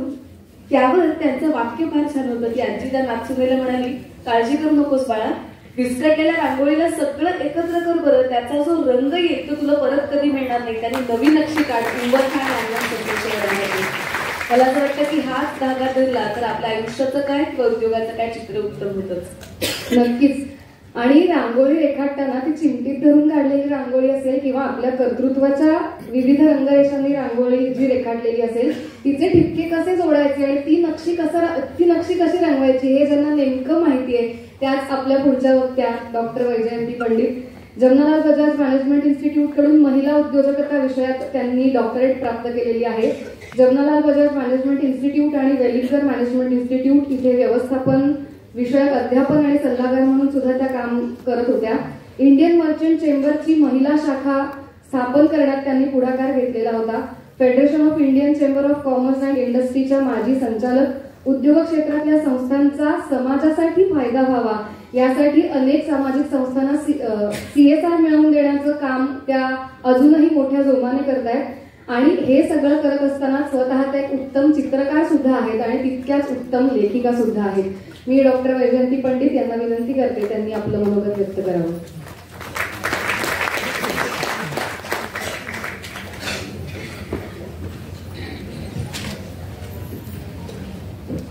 हरिओम. व्यासपीठावर बसलेले सगळे मान्यवर, माझ्या सगळ्या महिला मैत्रिणी, महिला उद्योजक मैत्रिणी, लाडक्या बहिणी आणि सगळे पुरुष आणि इथे जमलेले सगळे आज जे ह्या सोहळ्यासाठी जमलेले आहेत, ही अक्षरशः पंढरीची वारीच म्हटली तरी चालेल. म्हणजे मीनाताईचं दरवर्षी जो हा सोहळा होतो त्याच्यात मी दरवर्षी बरेच वेळ आलेली आहे. म्हणजे इथे इंडियात असले तर आलेली आहे, ट्रॅव्हलिंग नसले तर आलेली आहे आणि इथे जी काही ऊर्जा मिळते, जी काही एनर्जी मिळते आणि सगळ्यांना बघून जो काही आनंद होतो ते म्हणजे अगदी दिवाळी दसऱ्याहूनही जास्ती सेलिब्रेशन वाटतं. आणि प्रत्येक महिलेमध्ये जे काही उत्स्फूर्त आपल्याला जे काही मिळतं त्याच्याकडून ते पाहण्यासाठी आणि ते अनुभवण्यासाठी मी दरवर्षी इथे येते. आणि जेव्हा मीनाताई म्हणजे लिव्हिंग इन्स्टिट्यूशनच आहे, म्हणजे एक संस्था म्हटली तरी चालेल. त्यांचं नेटवर्किंग, त्यांचं काम, त्यांचं इतक्या वर्षांचं सातत्याने काम, म्हणजे उद्योजकता ते आहेतच, पण जे सगळीकडे नेटवर्किंग आता तर ग्लोबल झालेलं आहे त्यांचं, म्हणजे नुसतं भारतापुरतं किंवा महाराष्ट्रापुरतं नसून ग्लोबल झालेलं आहे. आणि इतकं सुंदर काम ते इतके वर्ष करतायत, तर थोडासा हातभार लावून काहीतरी आपल्या ज्या काही आपले जे काही अनुभव आहेत ते इथे शेअर करायला मिळावेत म्हणून मला इथे बोलवलं गेलं. त्याबद्दल मनपूर्वक मला हे वाटतं, बिग थँक्यू, धन्यवाद. आणि सगळ्यांबरोबर मला इथे शेअर करायला 2 गोष्टी मी विचार करून आलेले आहे, तर ते मी तुम्हाला सांगते. आता थोडंसं माझी बॅकग्राऊंड सांगते की मी इंडियन मर्चंट चेंबरची जी महिला शाखा आहे त्याचं I was instrumental in building that आपण, तर ती सगळ्यात मोठी मानली जाते भारतातली. आणि त्यावेळेला ते काम आम्ही करत असताना त्यावेळेला महिला उद्योजकांचा विषय अजिबात म्हणजे कोणी महिला बाहेर पडतच नसायच्या, त्यामुळे तो विषय अगदी नवीन होता. आणि ते काम बघून इंटरनॅशनल लेबर ऑर्गनायझेशनने आम्हाला प्रोजेक्ट्स दिले आणि तेव्हा महिला सक्षमीकरण म्हणजे वुमन एम्पॉवरमेंटचे प्रोजेक्ट्स होते आणि ते आम्ही अनेक ठिकाणी राबवले. त्यामध्ये असं दिसून आलं की महिलांना म्हणजे उद्योग करताना बऱ्याच काही अडचणी येतात आणि त्या सगळ्याचा अभ्यास करता अनेक महिलांना भेटून मला हे लक्षात आलं की आपण ह्यावर अगदी सखोल अभ्यास केला पाहिजे. आणि म्हणून मी जमनालाल बजाजच्या इन्स्टिट्यूटमध्ये परीक्षेला बसले. म्हणजे शिक्षण सोडून अनेक वर्ष झाली होती, MA पॉलिटिक्स झाले होते आणि इंडियन मर्चंट चेंबरमध्ये सर्व्हिस करत होते. आणि 20 वर्षानंतर ती एंट्रन्स एक्झाम होती आणि ती एंट्रन्स एक्झाम जी होती ती ऑल ओव्हर इंडियाची होती आणि सगळे त्याच्यात हे होते 20-20 मिनिटाचे पेपर होते आणि ते माझे 13 मिनिटात प्रत्येक संपत होते आणि बाकी सगळे लोक लिहित होती, बाकी सगळे जे विद्यार्थी लिहित होते. मला नक्की वाटलं की आपण याच्यात फेल होणार, आपण काही याच्यात पुढे जाणार नाही, पण लकीली त्याच्यात मी पास झाले. आणि तो इंटरव्ह्यू जर घेतला गेला, जमनालाल बजाजच्या डीन होत्या तेव्हा मणेरीकर म्हणून त्या डॉक्टर मणेरीकर, त्या म्हणाल्या तुला इथून कशाला PhD करायची, तू SNDTत जाणार, तुला महिलांच्या विषयावर करायची, तर इथली मॅनेजमेंट इन्स्टिट्यूट आहे, इथे तुला का PhD करायची इच्छा आहे. तो म्हटलं नाही मला इथेच करायची इच्छा आहे. तर ते म्हणाले आमच्याकडे गाईड नाही, माझ्याकडे ऑलरेडी 18 विद्यार्थी आहेत, तू कुठेही तुझा आपला गाईड शोध आणि तू तुझी PhD तू बघ कोण भेटतं तुला. तर मी सगळा प्रयत्न करून गाईड शोधला, 5-6 वर्ष मेहनत केली आणि जवळजवळ 168 महिला होत्या अशा की ज्यांच्या मी इंटरव्ह्यू घेतले. एक इंटरव्ह्यू होता तो 22 पानाचा होता आणि 7 पॉईंट स्केलवर आम्ही त्याचं मार्किंग करत होतो. आणि त्यामुळे ज्या काही मैत्रिणी होत्या, उद्योजक मैत्रिणी होत्या, त्या म्हणत होत्या नको तुझे ते प्रश्न आणि तुझं ते इंटरव्ह्यू घेणं नको, बाकी तुला काय हवं असेल आमच्याकडनं सांग. तर त्यामुळे हे महिला वुमन एम्पॉवरमेंट, विमेन्स डेव्हलपमेंट किंवा उद्योजक महिला ह्याच्याशी माझं नातं खूप पूर्वीचं आहे आणि खूप खूप अगदी जळलेलं आहे. म्हणजे is a subject of my heart, it is in my heart असं आहे. तर ते अनेक देशात जाऊन पण ह्या उद्योजक महिलांवर मी काम केलेलं आहे, रिसर्च केलेलं आहे. तेव्हा मला कुठेही गेलं की विचारायचे की तुमचा उद्योग काय, तुम्ही ह्याच्यावर रिसर्च करता, महिला उद्योजकांवर रिसर्च करता, तुमचा कुठला उद्योग आहे. म्हटलं मी अनेक उद्योग करते पण मी उद्योजक काही नाहीये, मी काही बिझनेस स्टार्ट करू शकले नाही. कारण त्याच्यात एक वेगळे त्याच्यात हे लागतात, क्वालिटीज लागतात, रिस्क टेकिंग असतं, बरंच काय असतं. म्हणजे ह्या आपल्याकडे जमलेल्या उद्योजकांना जास्ती माहिती आहे त्याबद्दल. तर 2-3 एकच उदाहरण मी शेअर करेन आपल्याबरोबर की एक महिला होती, ती साड्या नेसण्याचा तिचा उद्योग होता आणि तो खूप छान चालला होता. आणि मग सगळे म्हणायचे, मी तिला भेटायला गेले, म्हणलं तू काय करतेस. म्हणजे 42 प्रकारे साडी कशी नेसायची हे मी शिकवते. तर म्हणलं तुझ्याकडे कोण येतं, कोण शिकायला. तर साडी तर आम्ही सगळ्या नेसतो, आपण सगळ्या नेसतो. तर ती म्हणाली तसं नसतं, नवीन लग्न होऊन येणाऱ्या मुली असतात ज्या कॉन्झर्वेटिव्ह फॅमिलीमधून असतात, त्या ड्रेस वगैरे घालतात, त्यांना साडी कशी नेसायची हे माहीत नसतं, त्यांना मी साडी नेसायला शिकवते. म्हटलं ठीक आहे, एक प्रकारे शिकवली, गुजराती बंगाली शिकवली, ठीक आहे. नाही, त्यांना विविध प्रकारे शिकायची असते. म्हटलं ठीक आहे, मी तुझ्या क्लासला मला एनरोल करायचंय, मला कधी तू ऍडमिशन देशील. तर ती म्हणजे सॉरी, 6 महिने माझ्याकडे तुला अजिबात मी ऍडमिशन देऊ शकणार नाही, माझा क्लास फुल आहे. तर त्यावेळेला माझ्या लक्षात आलं की छोटीशी आपल्यामध्ये जी कला असते, छोटासा काहीतरी जो गुण असतो, त्याच्यातनं पण आपण उद्योग निर्माण करू शकतो आणि त्याच्यातनं आपण खूप मोठे होऊ शकतो. आणि आता ती खूप मोठी झाली आहे. आता ती सगळ्या इंस्टाग्राम, सगळ्या डिजिटल मीडियावर तिचं नुसतं साडी कशी नेसावी, कशा साड्या मेंटेन करून ठेवाव्या वगैरे ह्या विषयावर किंवा हा तिचा सब्जेक्ट आहे. आणि त्याच्यात ती इतके पैसे मिळवते की म्हणजे बघूनच असं वाटतं की इतका छोटासा उद्योग असून पण इतकं तिला यश आहे. आणि दुसरे 2-3 एक पॅरामीटर माझ्या PhD मधनं ज्या बाहेर आल्या, की जी महिला किंवा जी स्त्री आपण जे काम करतो त्यात खूप आनंदी असली, खुश असली आणि तिला एक समाधान असलं तर तिचं यश खूप प्रमाणात वाढतं. पण ती जर आतून दुःखी असली, तिला जर असं वाटत असेल की आपण जे करतो म्हणजे तिला घरातनं विरोध असला म्हणा, काही असं, पहिल्यांदा तर फॅमिलीमध्ये विरोध हा होतोच की उद्योग कसला करणार, तुम्ही नाही चालला बिझनेस तर काय करणार, तुला अपयश येईल, तुला इतके पैसे तू त्याच्यात घालणार, इतका वेळ घालणार. त्यामुळे प्रत्येक फॅमिलीतनं थोडासा विरोध असतो, नवऱ्याचा म्हणा, फॅमिलीचा म्हणा. पण एकदा ती स्त्री बाहेर पडली, एकदा थोडेफार पैसे कमवू लागली की तिला जो मान सन्मान मिळतो तो खूप वेगळ्या प्रकारचा असतो. तर हे त्याच्यात फाइंडिंग होतं. आणि नुसती अर्थ किंवा पैसे कमवून स्त्री मोठी होत नसते. तिला जो मान सन्मान मिळतो, तिला जे काही बाहेरच्या जगात वावरण्यात तिला जो आनंद मिळतो, जी सेवा करण्यात किंवा एंटरप्रेन्योरशिपला एक म्हटलं जातं की यू सर्व द कम्युनिटी. म्हणजे कम्युनिटीची तुम्ही एक नीड जर भागवली तर तुमचा उद्योग हा जास्त चालतो. नुसते मला पैसे कसे मिळतील, मी कशी श्रीमंत होईल, हा त्याच्यातला भाग नसतो, बरोबर. तर ह्या काही गोष्टी मला तेव्हा लक्षात आल्या. आणि आता दुसरी गोष्ट म्हणजे त्याच्यानंतर मी जेव्हा 2013ला जेव्हा कायदा आला की एक स्त्री प्रत्येक बोर्डवर हवी, म्हणजे जेव्हा माझं इंडियन मर्चंट चेंबरचं हे संपलं सर्व्हिस, त्याच्यानंतर मी फिकीमध्ये होते, फिकीच्या वेस्टर्न रिजनची मी हेड होते. तेव्हा पण कॉन्फरन्सेस घेणं आणि अशा प्रकारचं मीनाची माझी खूप वर्षापासूनची दोस्ती आणि इतकं जिव्हाळ्याचं नातं आहे की 2 दिवसापूर्वी तिने मला जेव्हा फोन केला की तुला आलंच पाहिजे, तू इथे आहेस ना, मुंबईत आहेस ना, तू कुठेही जायचं नाहीयेस. जसं ते पॉलिटिक्समध्ये व्हीप असतो ना, व्हीप पार्लमेंटमध्ये, की कुठेही जायचं नाही, महत्वाचा निर्णय त्या दिवशी घेतला जाणार आहे, तसं तिने मला सांगितलं कुठेही जायचं नाही, सांग तू आलं पाहिजेस, तुझं नाव लिहिते 9:30 ते 11:30 असं काहीही मला बोलता आलं नाही. आणि तिचं इतकं प्रेम आणि इतका जिव्हाळा आहे, ती इतके वर्ष इतक्या सातत्याने काम करते हे, आणि इतकी जीवापाड ती तिच्या जीव ओतून काम करते की थोडंसं तिला नाही म्हणणं तर शक्यच नाही. माझी तर कधीच हिंमत होत नाही की तेव्हा नाही म्हणावं कुठल्या गोष्टीला. तेव्हा ती फार उत्कृष्ट कार्य करते आणि आपल्या सगळ्या महिलांना आपल्या सगळ्यांना तिचा खूप अनुभव आहे तिच्या चांगल्या कामाचा. आता एक दुसरा पैलू म्हणजे जेव्हा 2013ला कायदा आला की प्रत्येक बोर्डवर एक स्त्री डायरेक्टर म्हणून हवी, इंडिपेंडंट डायरेक्टर. त्यावेळेला माझी ओळख चेंबर ऑफ कॉमर्समध्ये माझी अनेक उद्योगपतींची किंवा इंडस्ट्रियल लिडर्सची ओळख असल्यामुळे एक मला जण बोलायला लागले. पहिली कंपनी मी जॉईन केली म्हणजे इंडोकाउंट ही टेक्सटाईलची कंपनी आहे, 100% एक्सपोर्ट करते आणि बेड लिनन म्हणजे आपण जे चादर किंवा बेड लिनन जे असतं बेडवर आपण टाकणार आहे त्याचं मॅन्युफॅक्चरिंग कागलला चालतं कोल्हापूरजवळ. आणि ती आता सगळ्यात it's the largest exporting house in the country. आणि सगळीकडे लास वेगस पासून अमेरिकेत सगळं, अमेरिका ही त्यांची मेन देश आहे जिथे ते जास्तीत जास्त निर्यात करतात. अमेरिका आहे, ऑस्ट्रेलिया आहे, UK आहे, दुबई आहे, सगळीकडे यांचं बेड लिहून जातं. ही पहिली कंपनी इथे मला घेतलं गेलं ॲज अ इंडिपेंडंट डायरेक्टर. आणि तिथे मला बरेच काही अनुभव आले की 2% जे नफ्यामधलं द्यावं लागतं कम्युनिटीसाठी किंवा CSR साठी, कॉर्पोरेट सोशल रिस्पॉन्सिबिलिटी, म्हणजे कम्युनिटीसाठी काम करण्याकरता जे 2% नफा द्यावा लागतो त्यात काम करणारे कोणीच नव्हते. बोर्डवर जे होते ते CA होते, CFO होते, फायनान्शियल बघणारे होते, आणखीन सगळे होते, लॉयर होते. पण हे काम करायला कोणी पुढे येत नव्हतं किंवा कोणाला माहिती नव्हती. मी ते अंगावर घेतलं आणि मी सगळीकडे म्हणजे नुसतं त्यांच्याच कंपनीत जरी पण अनेक कंपन्यांवर त्याच्यानंतर मला बोर्डवर घेतलं गेलं.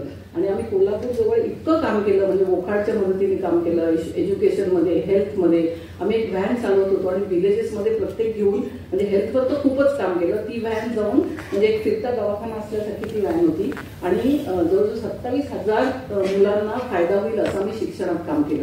म्हणजे नुसतं डोनेशन देणं नाही, त्यांच्या बरोबरीने काम केलं. त्यांना स्मार्ट क्लासरूम्स करून दिल्या, त्यांना डोनेशन दिली आणि इतक्या स्त्रियांचं स्किलिंग केलं की गावोगावून स्त्रिया यायच्या, बसमधून आम्ही त्यांना आणायचं आणि तिथे त्यांना क्वालिटी स्टिचिंग शिकवायचं. म्हणजे नुसतं आपण मशीन चालवतो तसं नाही, प्रत्येक स्टिचचं किती माप हवं, ते एक्सपोर्ट क्वालिटीला जे लागतं त्या प्रकारे. आणि त्यांना आमच्याच कंपनीत ॲब्झॉर्ब नाही केलं तर दुसऱ्या इंडस्ट्रियल युनिटमध्ये इतर टेक्सटाईल युनिट्स होते, तिथे त्यांना नोकऱ्या दिल्या. त्यामुळे अशा प्रकारचं खूप काम मला करायची संधी मिळाली. त्या LN मित्तलच्या कंपनीवर पण मी होते बोर्डवर. म्हणजे HPCL आणि मित्तलचं मर्जर होतं, ते एनर्जी कंपनीत होते. तिथे आम्ही भटिंडाला काम करत होतो आणि तिथे आम्ही 27 विलेजेस अडॉप्ट केली. आणि तिथे महिलांचं स्किलिंग किंवा विमेनचं स्किलिंग हे खूप महत्वाचं काम होतं आणि तिथे मला करण्यात खूप आनंद वाटला. त्या फुलकारी एम्ब्रॉयडरी करायच्या, आणखी शेतीतली कामं करायच्या. तर म्हणजे स्त्रियांच्या विषयाशी संबंध हा मला अनेक प्रकारे आला. आणि हे सगळं करता करता मला एक झी मीडियाचं अवॉर्ड मिळालं. म्हणजे CSR साठीच ते मिळालं झी मीडियासाठी. तर ते म्हणजे कॉर्पोरेट CSR करण्याबद्दल, म्हणजे कंपनीत राहून कंपनीचा पैसा जो योग्य मार्गाने देऊन त्याचा वापर करून त्याचं मॉनिटरिंग करणं हे त्याच्यातलं मेन म्हणजे मुख्य हे होतं. तर त्याच्यासाठी मला ते 2022 मध्ये ते अवॉर्ड मिळालं. दुसरी गोष्ट मला अशी एक सांगायची वाटते की कंपनीज ऍक्टमध्ये आणखीन एक असा हे आहे की सस्टेनेबिलिटी किंवा जे सस्टेनेबल डेव्हलपमेंट गोल्स जे सबंध जागतिक याच्यात आहेत, त्याच्यात 5 नंबरचा गोल आहे तो विमेन एम्पॉवरमेंटचा आहे. म्हणजे स्त्री सशक्तीकरण, कुठल्याही देशातल्या स्त्रियांच्या किंवा कुठल्याही समाजातल्या स्त्रियांचं सशक्तीकरण करणं. आणि सशक्तीकरणाचा एक पहिला अगदी सोपा मार्ग म्हणजे त्यांना आर्थिक बळ देणं किंवा एक इकॉनॉमिक इंडिपेंडन्स देणं. जेव्हा स्त्री आपल्या पायावर उभी राहते आणि आपले पैसे स्वतः कमवायला लागते, जेव्हा तिला पैसे मिळायला लागतात, तेव्हा फॅमिलीच नाही तर सगळा समाज, सगळे आजूबाजूचे सगळे तिला मान द्यायला लागतात. आणि ती खूप म्हणजे नुसतीच मोठी म्हणजे फेम आणि नेम म्हणून मोठी होत नाही, पण ती मोठी सगळ्या अर्थानेच मोठी होते. तर तो एक भाग म्हणजे सस्टेनेबल डेव्हलपमेंट गोल्सचा एक भाग आहे, तो पण ह्या कंपन्यांतर्फे आम्ही राबवतो. आणि दुसरं एक सगळ्यात महत्वाचं म्हणजे ESG आपण ऐकलं असेल, एन्व्हायरमेंट सोशल गव्हर्नन्स. आता आपण सगळ्या ज्या स्त्रिया छोटे छोटे उद्योग करतात याचा आपल्याला खूप फायदा होईल. कारण एन्व्हायरमेंट म्हणजे काय, तर आपण सगळ्या आजूबाजूचं प्रदूषण कसं थांबवू शकतो. हवेतलं प्रदूषण, पाण्यातलं प्रदूषण, बऱ्याच कंपन्या केमिकलच्या कंपन्या असतात त्या नदीत सोडून देतात, केमिकल्स असतात ती नदीत सोडतात. तर तसं न करता त्याविरुद्ध बरेच कायदे आलेले आहेत आणि त्याचे क्रेडिट पॉईंट्स असतात. म्हणजे तुम्ही कार्बन क्रेडिट न हे करता, म्हणजे चांगली फ्युएल वापरणं, चांगली प्रदूषण हवेचं कमी करणं, नॉईज पोल्युशन कमी करणं, ह्यासाठी सस्टेनेबिलिटीचं हिरवी झाडं लावणं सगळीकडे, त्यासाठी एन्व्हायरमेंटचा. आणि सोशल जे गोल्स असतात ते त्याच्यात मेन जो आहे तो जे विकर सेक्शन्स ऑफ द सोसायटी असतात त्यांचं सक्षमीकरण करणं.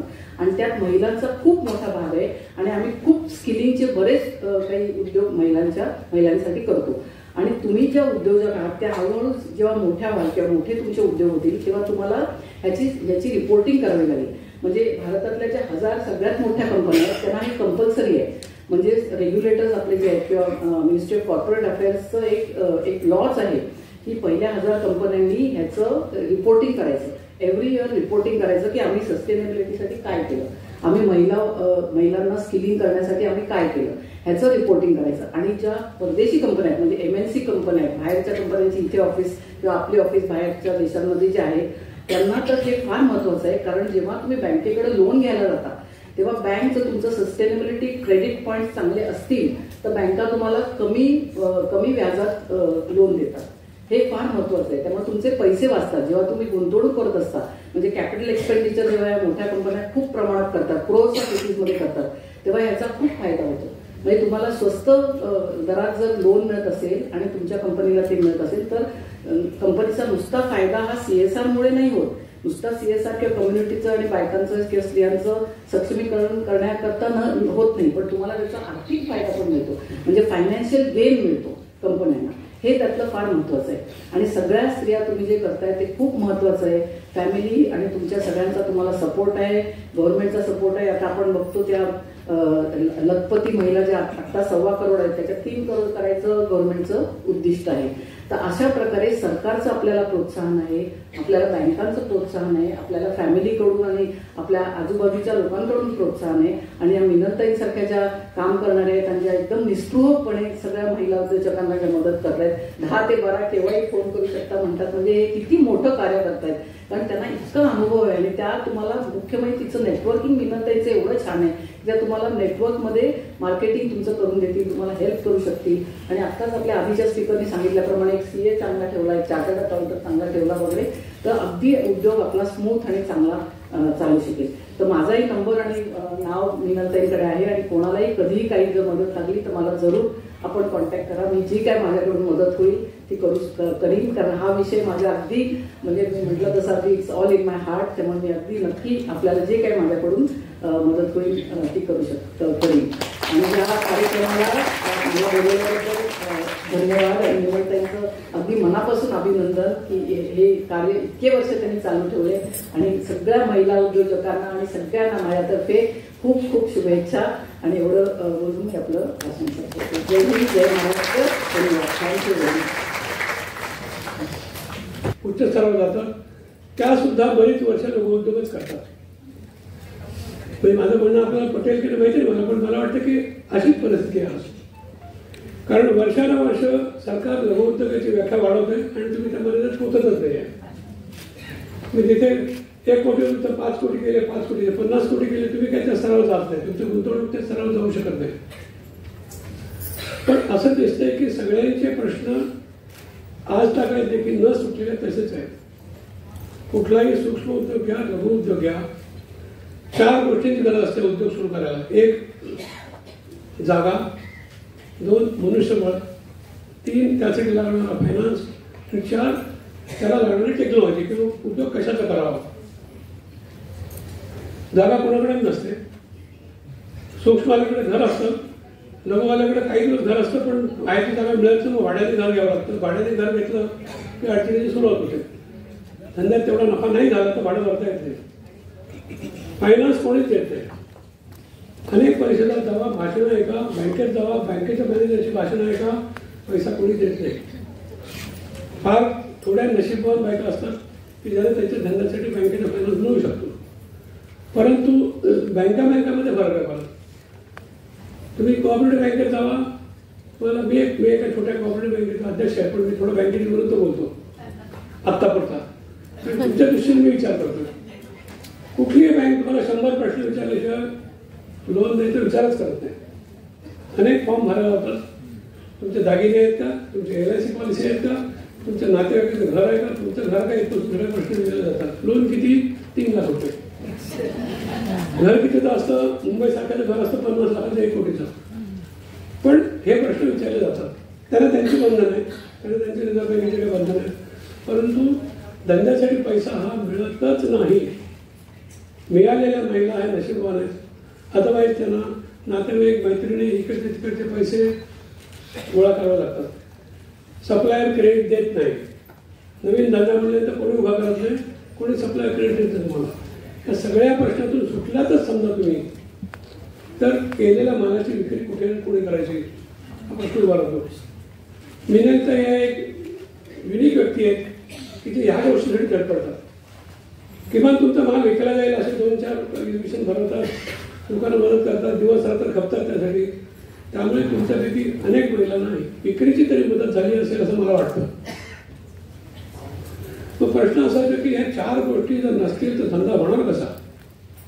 मग कोणाकडे फक्त जागा असते, कोणाकडे फक्त पैसे असतात, कोणाकडे फक्त टेक्नॉलॉजी असते, पण माणसं मिळत नाही. माणसं मिळत नाही, घेतली माणसं तर त्यांचं फक्त स्वतःच्या पगारावर लक्ष असतं, कुठे किती मिळतील याच्यावर लक्ष असेल. आता हे सगळं बोलता बोलता मी तुम्हाला काही माझ्या आयुष्याचा अनुभव सांगणार आहे, विशेषतः मराठी माणसांच्याबद्दल. साधारण 80-82 साली मी परदेशात लोकांची रिक्रुटमेंट करायचो. अरबस्थानातला एक अरब आला होता, त्याला त्याच्या प्रिंटिंग प्रेससाठी चांगला आर्टिस्ट हवा होता. मी एक मराठी मुलगा सिलेक्ट केला, जो जेजे स्कूल ऑफ आर्टमध्ये पहिला आला होता. इंटरव्ह्यूला सुरुवात झाली. त्या मुलांना सांगितलं, सर तुम्ही मला प्रश्न विचारायचे आणि मला काही तुम्हाला प्रश्न विचारायचे. म्हणजे विचार, काय हरकत नाही. त्याने पहिला प्रश्न विचारला की तुमच्या भारतामध्ये महाराष्ट्रीयन लोक किती आहेत. घरून आईने सांगितलं होतं बाबा जिथे जाशील तिथे मराठी लोक हवेत. तो आराम म्हणलं आहेत, माझ्याकडे काही मुंबईचे लोक आहेत, त्याच्याकडे फारसे नाही आहेत. ठीक आहे, पण त्याला जरा बरं वाटतं की मराठी लोकांचाच जातो आपण नोकरीला. दुसरा प्रश्न विचारला की तुमच्या इथे सुट्ट्या किती आहेत. आम्ही त्याला विचारलं, काय रे मला असं काय विचारतोस. म्हणलं आम्हाला मुंबईला असं असतं, आम्हाला शनिवार रविवार सुट्टी असते, वर्षातले 16 सणवार सुट्टी असतात. पाऊस पडला तर आम्ही उशिरा जाऊ शकतो. शेजारी मेला, मावशी पाळण झाली, आम्ही सुट्टी घेऊ शकतो. ते सगळ्या कथा त्याने आम्हाला सांगितल्या. त्या अरबाचा चेहरा लहान झाला. म्हणजे हे काय नाही, कुठलं पात्र मेरिटचा असेल कोणी असे प्रश्न विचारतात. तर अरबाने त्याला सांगितलं की वर्षाच्या 3 दिवस सुट्टी देतो, 2 वर्षात एकदा मी 1 महिना सुट्टी देतो, बाकी फक्त शुक्रवारी सुट्टी मिळते. तर मुलाचा चेहरा जरा निमुळता झाला. तर त्याला म्हणले मी तू 2 प्रश्न विचारले, तिसरा प्रश्न विचारून बघ तुला काय पाहिजे. 21 वर्षाचा मुलगा तो म्हणाला तुमच्याकडे रिटायरमेंट बेनिफिट काय आहे. मी कपाळावर हात मारला. म्हणजे इथून पुढे मराठी मुलगा इंटरव्ह्यूला बोलवायचं नाही. पहिला त्याचा इंटरव्ह्यू घ्यायचा, तुझ्या आईने तुला काय सांगितलं विचारायचं, तुला रिटायरमेंटला काय पाहिजे विचारायचं, कुठे किती मग करायचं. अशा कुटुंबातून आलेली माणसं उद्योगाला लागतील हे त्यावेळी विश्वासाची गोष्ट नव्हती. पण सुदैवाने आता अनेक मराठी कुटुंबाचे मुलं उद्योग करायचा विचार करतात. त्याला जोडून परिस्थितीमुळे म्हणा किंवा इच्छेमुळे म्हणा महिलाही उद्योगात गेल्या आहेत. पण हे 4 प्रश्न अजूनही सुटलेले नाहीत की प्रत्येक नवीन उद्योजकाला त्याला लागणारी जागा, पैसा, टेक्नॉलॉजी आणि मार्केटिंग कोण देईल. जगात 40 कंट्रीमध्ये फिरलो मी. 30-40 देशात पाहिले, प्रकल्प केले, बघितले. चीन हा एकमेव देश पाहिला मी ज्या देशामध्ये 4 प्रश्न ताबडतोब मिळतात. एका तरुण मुलाचा धंदा काढत असेल ना, फक्त आणि फक्त प्रॉडक्ट तो सिलेक्ट करतो, बाकी सगळे त्याला सरकार मदत करतं. 7 दिवसात धंदा सुरू होतो, 3 ते 4 वर्षात धंदा बंद होतो, कारण तो तसं ठरवूनच धंदा काढतो. दिवस रात्र काम करतो, 4 वर्षात धंदा बंद करतो, नवीन धंदा सुरू करतो. आम्ही धंदा सुरू करायचं म्हटलं ना तर एक मराठी फॅमिलीचं चांगलं आणखी उदाहरण होतं. मला मराठी लोकांच्याबद्दल प्रेम आहे खूप.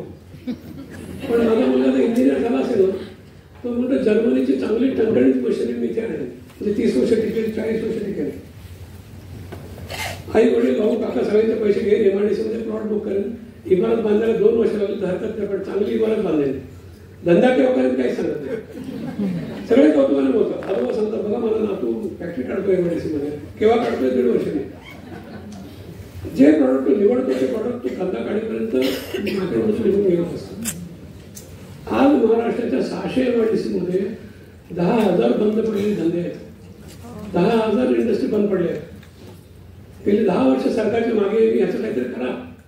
तुम्ही MIDC वळताय, पण हे बंद पडलेले धंदे सुरू पण करणार. या बँकांचे पैसे फसलेत, सेल्स टॅक्सचे पैसे फसलेत, वीज मंडळाचे पैसे फसलेत, आणि हे सगळे सरकारी लोक त्याला धंदा विकू देत नाही.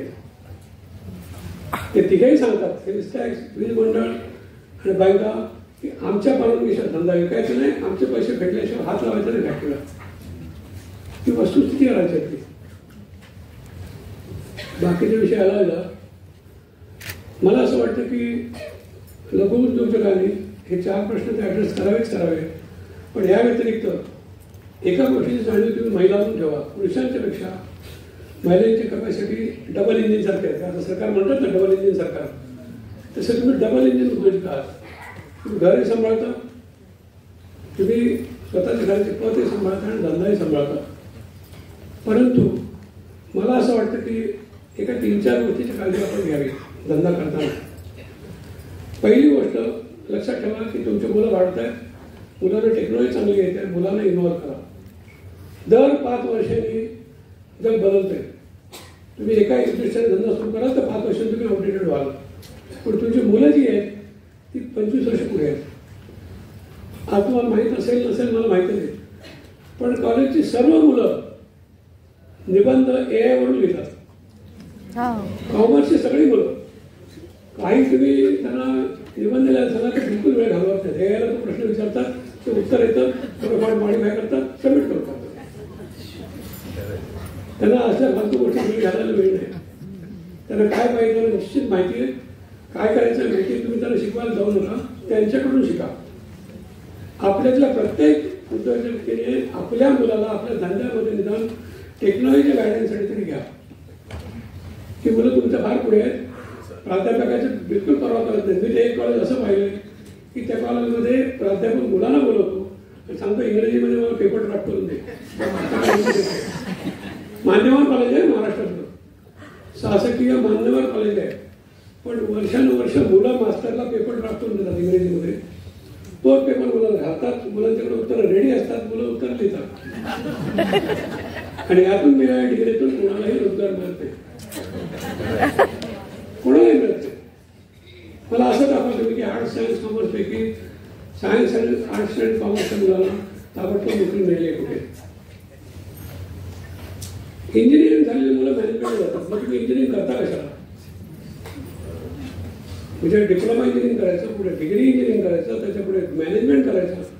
म्हणजे मुलांनी आयुष्याची 25-27 वर्ष शिक्षणातच घालवायची. आई वडिलांनी काबाड कष्ट करून त्यांच्या शिक्षणाचे पैसे भरायचे. त्याचा थोडंफार बदल आहे, पण परदेशात कुठेही असं असत नाही. आपल्याकडे मॉरिशस म्हणून ते आलेलं आहे. मी एक जे निरीक्षण केलं ते खरं आहे का मला सांगा.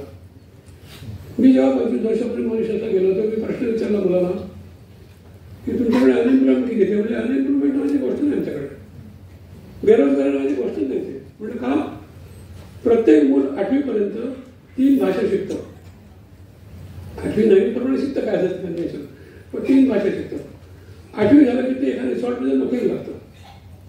पहिला जॉब काय, स्विमिंग पूलच्या बाजूला टॉवेल बॉय म्हणून काम करायचं. आलेल्या प्रत्येक कस्टमरला टॉवेल द्यायचा आणि त्याचा ओला टॉवेल बाजूला ठेवून द्यायचा. पण ते करताना ते मूल काय करतं, तो कुठल्या देशातून आलाय, त्याची भाषा कुठली हे समजून घेऊन त्याला सांगतं की तुझ्या भाषेत मला सांग की मी तुला टॉवेल कसा देऊ, तुझा टॉवेल परत कसा घेऊ. हे करण्याच्या नादात ते मूल जगातल्या आणि 10 भाषा शिकतो.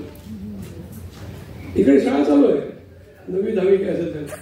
10वी जाईपर्यंत तो रेस्टॉरंटमध्ये नोकरी लागतो, त्याच हॉटेलच्या. काही वर्षांनी तो मॅनेजर होतो. हे खरं आहे का आपण? आणि त्यामुळे तिथे अनएम्प्लॉयमेंट व्हायची गोष्टच नाही. आम्ही इथे सेकंदाला 3 मानव जन्माला घालतो आणि पुढे एम्प्लॉयमेंटसाठी आम्ही स्किल मिनिस्ट्री काढतो, स्किल शिकवत बसतो. परिस्थिती काय, 150 कोटीच्या देशामध्ये 64% लोक 35च्या खाली आहेत, 55% लोक हे 25च्या खाली आहेत. आता बोला तुम्ही 25च्या खालचे शिकतच जायचं, ते काही नोकरी मागत नाही. पण 35च्या खालचे लोक जे आहेत ते 96 कोटी आहेत.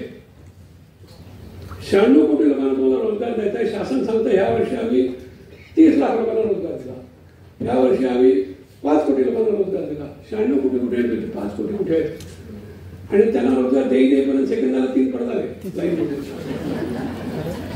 म्हणजे देशाच्या अशा परिस्थितीमध्ये आपण एक चांगली गोष्ट घडली आहे. गेल्या 10 वर्षाच्या आर्थिक परिवर्तनामध्ये मध्यमवर्गीय उच्च मध्यमवर्गीय झाला, थोडाफार गरीब आहे तो शिक्षणाने मध्यमवर्गीय झाला. या लोकांनी रोजगार दिला, या लोकांनी प्रचंड रोजगार दिला. प्रत्येक मध्यमवर्गातली घरी बाई शुक्रवार ते रविवार स्वयंपाक करत नाही, बाहेर जेवायला जातात, घर साफ करत नाही, भांडी घासत नाही. 2 महिला कमीत कमी ठेवलेल्या असतात मध्यमवर्गीयाच्या घरी. उच्च मध्यमवर्गीयाच्या घरी 5 महिला असतात. आपण हा रोजगार आपण ऐश्वर केलाय. आणि मगाशी कोणीतरी एका सांगितलं की बायकोला बोलू, नातेवाईकाला बोलू, शेजारीला बोलू, पण कामवाले बोलू शकत नाही. तुम्ही हाती घालू शकत नाही कामवालीला. घरात टीव्ही आहे का पहिला प्रश्न. टीव्ही असेल तर संध्याकाळी 6 ते 7 ते काम नाही करणार तुमच्या घरात, पण सिरियल बघणार. असे अनेक प्रश्न आहेत. पण उद्योजिका म्हणून तुम्हाला मी सांगितलं त्याप्रमाणे या 4 विषयावर अटॅक करावा लागेल.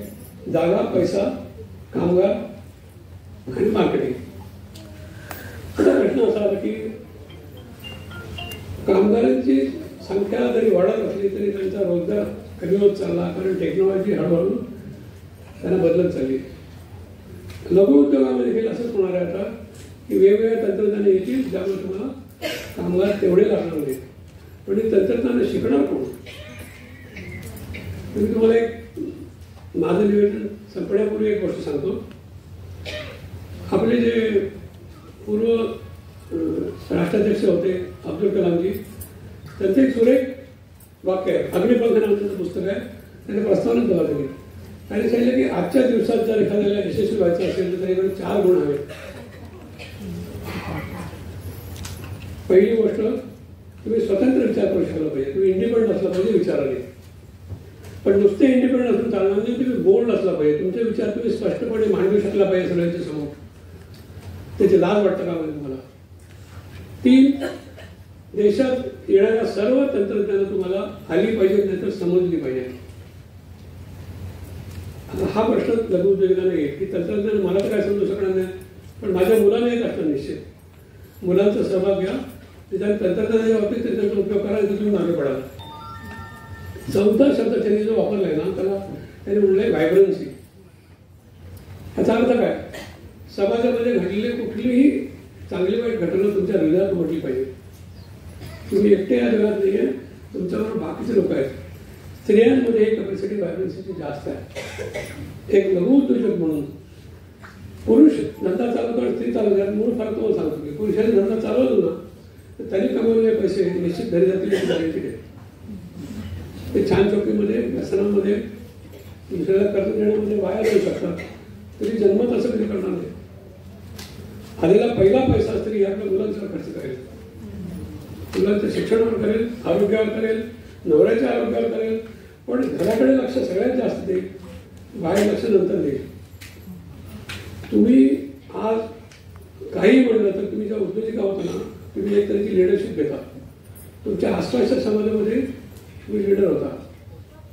याचा फायदा घेऊन तुम्ही देखील मोठ्या किंमतीने CSR केलं पाहिजे असं काही नाही. आपल्या देशामध्ये कोविडसारखा प्रसंग झाला होता, ज्या काळामध्ये अनेक लघु उद्योजकांनी मदत केली, मोठ्या इंडस्ट्रीने केलेली आहे. एक उदाहरण म्हणून सांगतो. मला कल्पना नाही की आपल्याला आपल्याच्या किती लोकांना अण्णासाहेब पाटील आर्थिक महामंडळाची योजनेची कल्पना आहे. योजना थोडक्यात अशी आहे की कुठल्याही तरुण माणसाने नवीन उद्योग सुरू केला त्याला बँकेचे व्याज परत मिळेल. कोविडमध्ये सगळे धंदे बुडले, परंतु यातला एकही धंदा बुडला नाही. ह्या मुलांनी, तरुणांनी लोकांना अन्नाची मदत केली, प्रवास खर्चाची मदत केली आणि तारून दिलं. माझं विवेचन थोडक्यात संपवतो, वेळेची मर्यादा आहे. आपण 11ला संपवणं नसतो, मला वाटतं 11-10 पर्यंत संपवू. पण म्हणण्याचा अर्थ असा आहे की तुमचा उद्योग चालू ठेवा. तुम्ही जेवढे पुढे याल तेवढे तुमचे कुटुंब पुढे येतील. आणि या राज्यव्यापी उद्योजक महिला परिषद मला बोलवलं, त्याबद्दल विनंती मी आभार मानतो. धन्यवाद. એવું કહે છે જગતજી કે હમણાં બહુ બધું પ્રકાશજી કીધું કે મરાઠી માણસ કેવો બિઝનેસ કરે છે, તો તમને રિક્વેસ્ટ છે કે એમ કહે છે કે ગુજરાતી માણસ સૌથી વધારે સરસ બિઝનેસ કરે છે. અમે કેવું બિઝનેસ કેવું કરવું જોઈએ એ તમે ગાઈડ કરજો. ધન્યવાદ.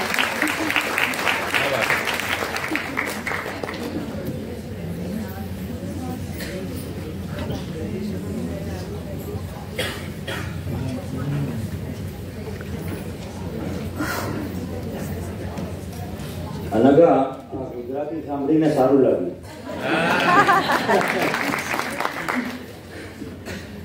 सबसे पहले तो मैं मीनल ताई को एक रिक्वेस्ट करना चाहता हूँ कि आप अपना DNA टेस्ट कराओ, क्योंकि मुझे पक्का मालूम है कि जब रिजल्ट आएगा तो पता चलेगा कि रानी लक्ष्मीबाई की आत्मा है।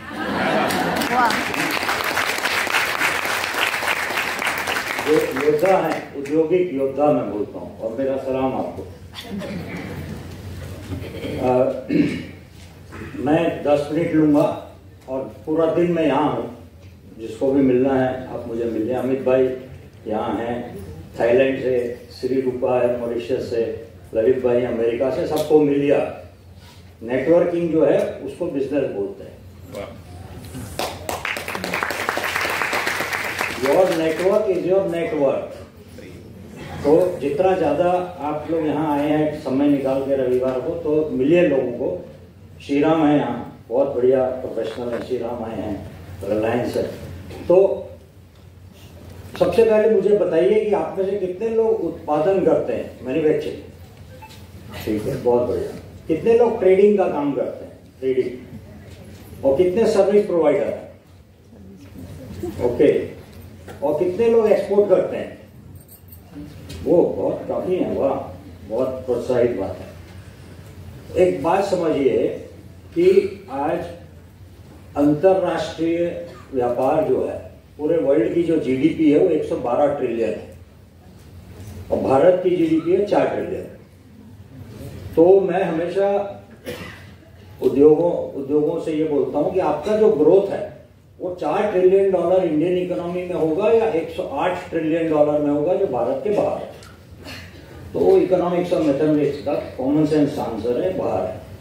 अब बात ये है कि हमको लगता है कि हम तो छोटे हैं, हमारी छोटी कंपनी है, तो कैसे एक्सपोर्ट होगा? तो बहुत सारे मैं उदाहरण आपको दे सकता हूँ।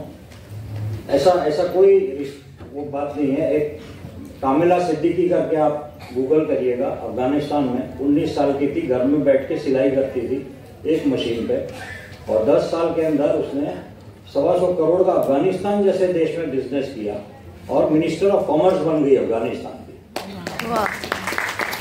और तो ऐसे बहुत उदाहरण हैं। अभी ये बात ये है कि हमको, अगर मैं हमेशा यही मानता हूँ कि जो भी आप उत्पादन कर रहे हैं, जो भी ट्रेडिंग कर रहे हैं, जो भी सर्विसेज है, उसको इंटरनेशनल मार्केट में ही आप पोजीशन कीजिए। लोग मुझे बोलते हैं, अरे तुम छोटे उद्योगों को क्यों बोलते हो एक्सपोर्ट करो, भारत इतना बड़ा देश है। ये भारत में तो 5 राज्यों में बेचते नहीं, एक राज्य में नहीं बेचते, इनको पहले भारत में बेच लेने दो। और पूरे दुनिया भारत में बेचना चाहती है, काहे को छोटे उद्योगों को बोलते हो एक्सपोर्ट करो? मैं इसलिए बोलता हूँ क्योंकि जब आप एक्सपोर्ट करना शुरू करेंगे, आपको पूरे दुनिया की अपने प्रोडक्ट और बिजनेस की बेस्ट प्रैक्टिसेस के बारे में पता चलेगा। और जब वो बेस्ट प्रैक्टिसेस आप अपने इंडियन बिजनेस में लगाओगे, आपका इंडियन बिजनेस सुधर जाएगा। ये एक सबसे बड़ा कारण है। दूसरा, आपको मौका मिलेगा बाहर देशों में ट्रेवल करने का। और सबसे बड़ा फायदा जो मैंने देखा है विदेशों में ट्रेवल करने का, कि जब हम वापस भारत आते हैं तो हमको हमारे देश के लिए बहुत मान बढ़ जाता है। क्योंकि हमको पता चलता है कि हमारी जो सोसाइटी है, हमारा जो फैमिली सिस्टम में वैल्यू, कल्चर, वो एथिक्स, मॉरल्स, वो बाहर कम होते जा रहा है। और हमको बड़ा प्राउड होगा कि हम एक इंडियन है।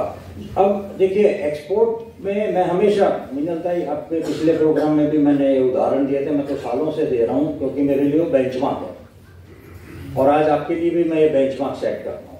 तो अहमदाबाद में एक कंपनी है, देवेंद्र ट्रेडिंग कॉर्पोरेशन, वो सड़े हुए आलू एक्सपोर्ट करता है। उसके परचेज ऑर्डर में लिखा है कि 5% से ज्यादा अच्छे क्वालिटी के आलू होंगे तो हम पेमेंट काट लेंगे।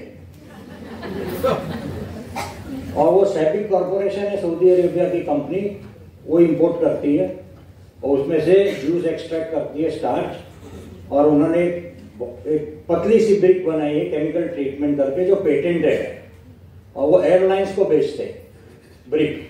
जब एयरलाइंस एविएशन फ्यूल डालते हैं और ये ब्रिक डालते हैं, तो वो प्लेन का माइलेज 30% बढ़ जाता है। ये प्रोडक्ट का एप्लीकेशन। मेरा ये पूछना आप लोगों को कि आपकी प्रोडक्ट सड़े हुए आलू से अच्छी है या नहीं? अगर अच्छी है तो एक्सपोर्ट हो सकता है। दूसरा, राजकोट में एक कंपनी है, वो गांव से है, उसको अंग्रेजी नहीं आती, उसको कंप्यूटर नहीं आता, वो 6.5-7 करोड़ का बकरी की लिंडी का एक्सपोर्ट करता है, बकरी की लिंडी। और इतना बढ़िया डिजाइनर बॉक्स बनाया है उसने कि डब्बा देखते लगेगा ज्वेलरी है। तो नेशनल इंस्टीट्यूट डिजाइन के स्टूडेंट के पास बनवाया है, और ऐसे डब्बा है, अंदर ऐसे कॉटन है, सेपरेटर है कार्डबोर्ड के, ऐसे छोटे छोटे बॉक्स हो जाते हैं, ऊपर सेलोपिन सीटू पेपर है और डिजाइनर रिबन है। तो बोलता है ये डब्बे का कीमत डबल है प्रोडक्ट के कीमत से। तो पैकेजिंग बिकता है इंटरनेशनल मार्केट में, और वो कलर करते, वेजिटेबल डाई करते लिंडी को, green, blue, yellow, orange, white, एक लाइन में एक कलर लगाते हैं। मैं बोला कलर क्यों करते हो? तो बोले नहीं ये नेचुरल कलर अट्रैक्टिव नहीं है लोगों को खरीदने के लिए। मैं बोला लोग क्या खरीदते हैं? तो इसको मैन्योर की तरह यूज किया जाता है यूएस में। यूएस में मल्टीनेशनल कंपनी है, सुपरमार्केट स्टोर्स है उसके, और New York stock exchange listed company, वो इससे लेती है मटेरियल और $3 में एक डब्बा बेचती है। लोग डब्बा लेके घर जाते हैं, परफोरेशन खोलते हैं, डब्बे में से बकरी की लिंडी becomes a manure for the rose plant. गुलाब के फूल का मैन्योर है, क्योंकि गुलाब के फूल को पानी दिन भर चाहिए। आप सुबह डालो, अगले दिन सुबह डालो तो अच्छा कलर और फ्रेग्रेंस नहीं मिलता। ये बकरी की लिंडी पानी सोख लेती है और दिन भर थोड़ा थोड़ा छोड़ती है। ये प्रोडक्ट की क्वालिटी। अभी आप जो कुछ भी बिजनेस कर रहे हैं, ये बकरी की लिंडी से अच्छी है क्या? तो एक्सपोर्ट हो सकता है। ऐसे ही जयपुर में एक कंपनी है सनराइज एग्रीलैंड, वो गाय का गोबर एक्सपोर्ट करते हैं 15 करोड़ का। और ये गाय का गोबर और बकरी की लिंडी और सड़े हुए आलू तीनों मुझे बोलते हैं, मैं पूछता हूँ सबसे बड़ा चैलेंज क्या है बिजनेस का? बोलते सप्लाई नहीं मिलती। 1.5-2 करोड़ के ऑर्डर हाथ में होते हैं, और वो गाय का गोबर मिडिल ईस्ट में बेचते हैं वो, जिसमें से केलॉग्स जो एक अमेरिका की लेवल 5 लैब उनकी है, फूड की लैब, बहुत हाई टेस्टिंग लैब है, उन्होंने एक रिपोर्ट दी है कि 5 वेस्टर्न स्टेट्स ऑफ इंडिया जिसमें महाराष्ट्र भी आता है, उसकी जो इंडिजिनस काव है, उसका जो गोबर है, वो मिडिल ईस्ट में एग्रीकल्चर फास्ट करने के लिए बहुत यूजफुल है। और वो केलॉग जो एक साइंटिफिक संस्था है, उसने रिपोर्ट दिया है मिडिल ईस्ट गवर्नमेंट को कि इंडिजिनस काव जो 5 राज्यों से आता है इंडिया के, उसका जो गाय का गोबर है, उससे जो खेती होगी, उससे जो उत्पादन निकलेगा, वो ह्यूमन एलिमेंट, बहुत सारी ह्यूमन बीमारी को भी ठीक करेगा। हम इस बात का इंडिया में मजाक उड़ाते हैं। ये देखो प्रोडक्ट का एप्लीकेशन। मैं सिर्फ इतना बोलना चाह रहा हूं कि कोई भी ऐसी प्रोडक्ट या सर्विस नहीं है जो एक्सपोर्ट नहीं हो सकती। ये मेरा चैलेंज है, और मुझे बड़ा गर्व है कि अपने आमी उद्योगिनी के थ्रू हमने 25 महिलाओं को ट्रेन किया पिछले 1 साल में, काफी उनमें से एक्सपोर्ट कर रही है, कोई एक्सपोर्ट नहीं करता, और दूसरों को भी अब सिखा रही है। 2 ही चीज ध्यान रखना है कि एक तो है रेगुलेटरी, कि हमको एक्सपोर्ट का बिजनेस चालू करने के लिए क्या चाहिए? 15,000 का भी खर्चा नहीं है। आपको एक सबसे पहले कंपनी होनी चाहिए, वो तो होगी आपकी, पैन नंबर होगा, जीएसटी नंबर चाहिए। एक्सपोर्ट में जीएसटी नहीं लगता, लेकिन एक नंबर का एक प्रोसेस होता है। आपका बैंक अकाउंट तो है ही, एक इंपोर्ट एक्सपोर्ट कोड नंबर लेना पड़ता है, 1000-1500 कुछ उसकी फीस है। ऑनलाइन फॉर्म भरने का, ऑनलाइन शाम को सर्टिफिकेट आ जाएगा, कुछ उसमें किसी का बहुत सेल्फ एक्सप्लेनेटरी। और एक्सपोर्ट प्रमोशन काउंसिल की मेंबरशिप जो 6-7 हजार रुपए साल का होता है। बस इसके अलावा कोई रेगुलेटरी एस्पेक्ट नहीं है। एक है सर्टिफिकेशन, कुछ डेवलप कंट्री, अमेरिका में एक्सपोर्ट करना है फूड का प्रोडक्ट, तो यूएस एफडीए का एक रजिस्ट्रेशन, बट कोविड के बाद बहुत सिंपल हो गया है, तो वो इतना कोई कॉम्प्लिकेटेड नहीं है। बात फिर सेकेंड आएगी मार्केट करने का, खरीदेगा कौन? तो खरीदने में आज देखिए यहाँ जितने लोग हैं, मुझे हाथ उठा के बताइए कितने लोगों के पास स्मार्टफोन है? बराबर, गलत सवाल है। कितने लोग ऑनलाइन अमेजन, फ्लिपकार्ट पे कुछ न कुछ खरीदते हैं? बराबर सब। कितने लोग बेचते? ठीक है, तो फिर भी है, काफी हाथ उठ रहे। जब खरीद रहे तो बेच क्यों नहीं रहे? शायद इसलिए खरीद रहे कि हमको दूसरे के बनाए हुए प्रोडक्ट पे विश्वास है, अपने पे नहीं है, क्योंकि रिटर्न करना पड़ेगा शायद अगर क्वालिटी अच्छा नहीं है। तो आजकल की जो टेक्नोलॉजीज है लेटेस्ट, उसको अडॉप्ट कीजिए, क्योंकि स्मार्टफोन है आपके पास। ये सारा काम स्मार्टफोन में हो सकता है। फॉरेन के बाहर को ढूंढना, उसका एक बहुत अमेरिकन मेथोडोलॉजी है। मैं बड़ा लकी रहा, मैंने अपना करियर अमेरिका में चालू किया। मैं चाइना था 6 साल एक अमेरिकन कंपनी में, और मैंने वहां से ये सीखा। एक स्पेंको करके मॉडल है, आप लोग गूगल करना, SPANCO। Suspect prospect approach negotiate close end order. Export market में ऑर्डर कैसे लेने का अपना, लेकिन मार्केट में जाने के पहले तैयारी करना जरूरी है, प्रिपरेशन। ये सबसे बड़ी गलती छोटे उद्योग करते हैं। सीधा मार्केट, मेरे को कई लोग फोन करते हैं और बोले मेरे को खाली बायर दिला दो ना। मैं बोलता हूँ देखो, मैं बायर की पहचान करा दूं या ऑर्डर चाहिए, दोनों में फर्क है। पहचान करा दूंगा, ऑर्डर नहीं मिलेगा। क्यों नहीं मिलेगा? मैं तैयार नहीं हूं। तैयारी में क्या चाहिए? मार्केटिंग कोलेटरल चाहिए, आपकी वेबसाइट चाहिए। आप में से कितने लोगों के पास वेबसाइट है? कितने इंस्टाग्राम में है आप लोग? कितने की खुद को यूट्यूब चैनल है? तो ये सब आजकल की टेक्नोलॉजीज हैं जिसमें आपको आश्चर्य होगा, पेंडेमिक के पहले फॉर्च्यून 500 कंपनी में 6 कंपनी अपनी प्रोडक्ट्स इंस्टाग्राम पे बेचती थी। अभी 500 में से 500 कंपनी बेचती है। तो बड़ी कंपनी बेच रही है तो हम तो छोटे, हमको बेचना चाहिए। टेक्नोलॉजी को यूज करके बायर ढूंढना है, और वो उसका एक साइंस है, उसको थोड़ा डिटेलिंग में समझना पड़ता है। लेकिन मार्केट का कोई प्रॉब्लम नहीं है, सीधी बात है। $108 ट्रिलियन का मार्केट है, इंडिया तो 4 ट्रिलियन है। अभी मैं आपको क्विक इस बात से अपनी बात बंद करूंगा। 1981 में चाइना और इंडिया की इकोनॉमी का साइज सेम था। आज वो $19 ट्रिलियन है और हम 4 ट्रिलियन है। उसका एक ही फर्क है, वो एक्सपोर्ट ओरिएंटेड इकोनॉमी है, हम कंजम्पशन ओरिएंटेड इकोनॉमी। वो स्टेट ड्रिवन इकोनॉमी, हमको वो नहीं चाहिए। State is the centre of Chinese economy, you are the centre of Indian economy. Entrepreneur is centre of Indian economy. वहां जो स्टेट ने किया वो आपको एंटरप्रेन्योर को करना है। तो चाइना का जो परिस्थिति थी 1991 में, चाइनीज कंपनी एक दूसरे को काट रही थी और एक दूसरे का प्राइस कट कर करके प्रॉफिट एकदम खत्म हो रहा था। तो वहां तो गवर्नमेंट का बहुत बड़ा रोल है। उन्होंने बोला आधी कंपनी खाली चाइना में बेचेगी, आधी को खाली एक्सपोर्ट कर देगा। तो जबरदस्ती उनको एक्सपोर्ट में जाना पड़ा, तो चाइनीज मार्केट भी बच गया और एक्सपोर्ट मार्केट भी बढ़ेगा। अभी भारत में ये परिस्थिति है। हम अब जो कोई भी बना रहे हैं, इतना कंपटीशन है, इतने सप्लायर है। अब मसाले में हो, आप फूड प्रोडक्ट में 10,000, 15,000, 1 लाख लोग बना रहे हैं और सब एक दूसरे का प्राइस काट रहे हैं। तो एक्सपोर्ट मार्केट में जब हम जाएंगे तो वो परिस्थिति से हमको बेटर हो जाए, वो ज्यादा अच्छा प्राइस भी मिलेगा। एक उषा शेडगे करके आप लोग फेसबुक में फॉलो कीजिएगा, शिकागो में है, महाराष्ट्र की है, शेरडॉन गांव की है। उसने एक संस्था चालू की, स्मार्ट सखी शेरडॉन, अपने गांव के लिए। वहां की महिलाएं के पापा उसने ट्रेन किया और चिवड़ा, मराठी चिवड़ा और बहुत सारे फूड प्रोडक्ट अमेरिका में मंगवाती है। वो तो 25 साल से वहां सिस्को में जॉब करती है, लेकिन साइड में देखिए वो काम करती है और उनके सारे प्रोडक्ट को सब बढ़िया पैकेजिंग और ब्रांडिंग करके बनाती है और मार्केटिंग करती है कि वो शेरडॉन गांव में आज जो जितनी महिलाएं हैं उनको काम की कोई कमी नहीं। तो बहुत सारे अपने जैसे इंडियन डायस्पोरा है, जहाँ अमित है, श्रीरूपा है, ललित है, जो इंडियन कम्युनिटी के लोग बाहर हैं, वो सब इंडिया को सपोर्ट करना चाहते हैं। तो आप लोग वो उस चीज का एडवांटेज उठाइए और अपना प्रिपरेशन कीजिए। मार्केट का इतना कोई प्रॉब्लम नहीं है, थोड़ा सा प्रिपरेशन करना पड़ेगा। और मैं यहाँ हूँ दिन भर, आप मिलिए। मैं सिर्फ आप लोगों को 1 to 1 मिलने आया हूँ, मुझे ज्यादा कुछ नहीं बोलना क्योंकि ये तो बहुत डीप सब्जेक्ट है इंटरनेशनल बिजनेस का। आप मिलिए और मैं आपको गाइड करूंगा। ये सब यहाँ है, आप मिलिए, सबसे आपको गाइडेंस मिलेगा। और इंटरनेशनल मार्केट पे जाइए। I am with you end Minal ताई, thank you for inviting me. Thank you very much.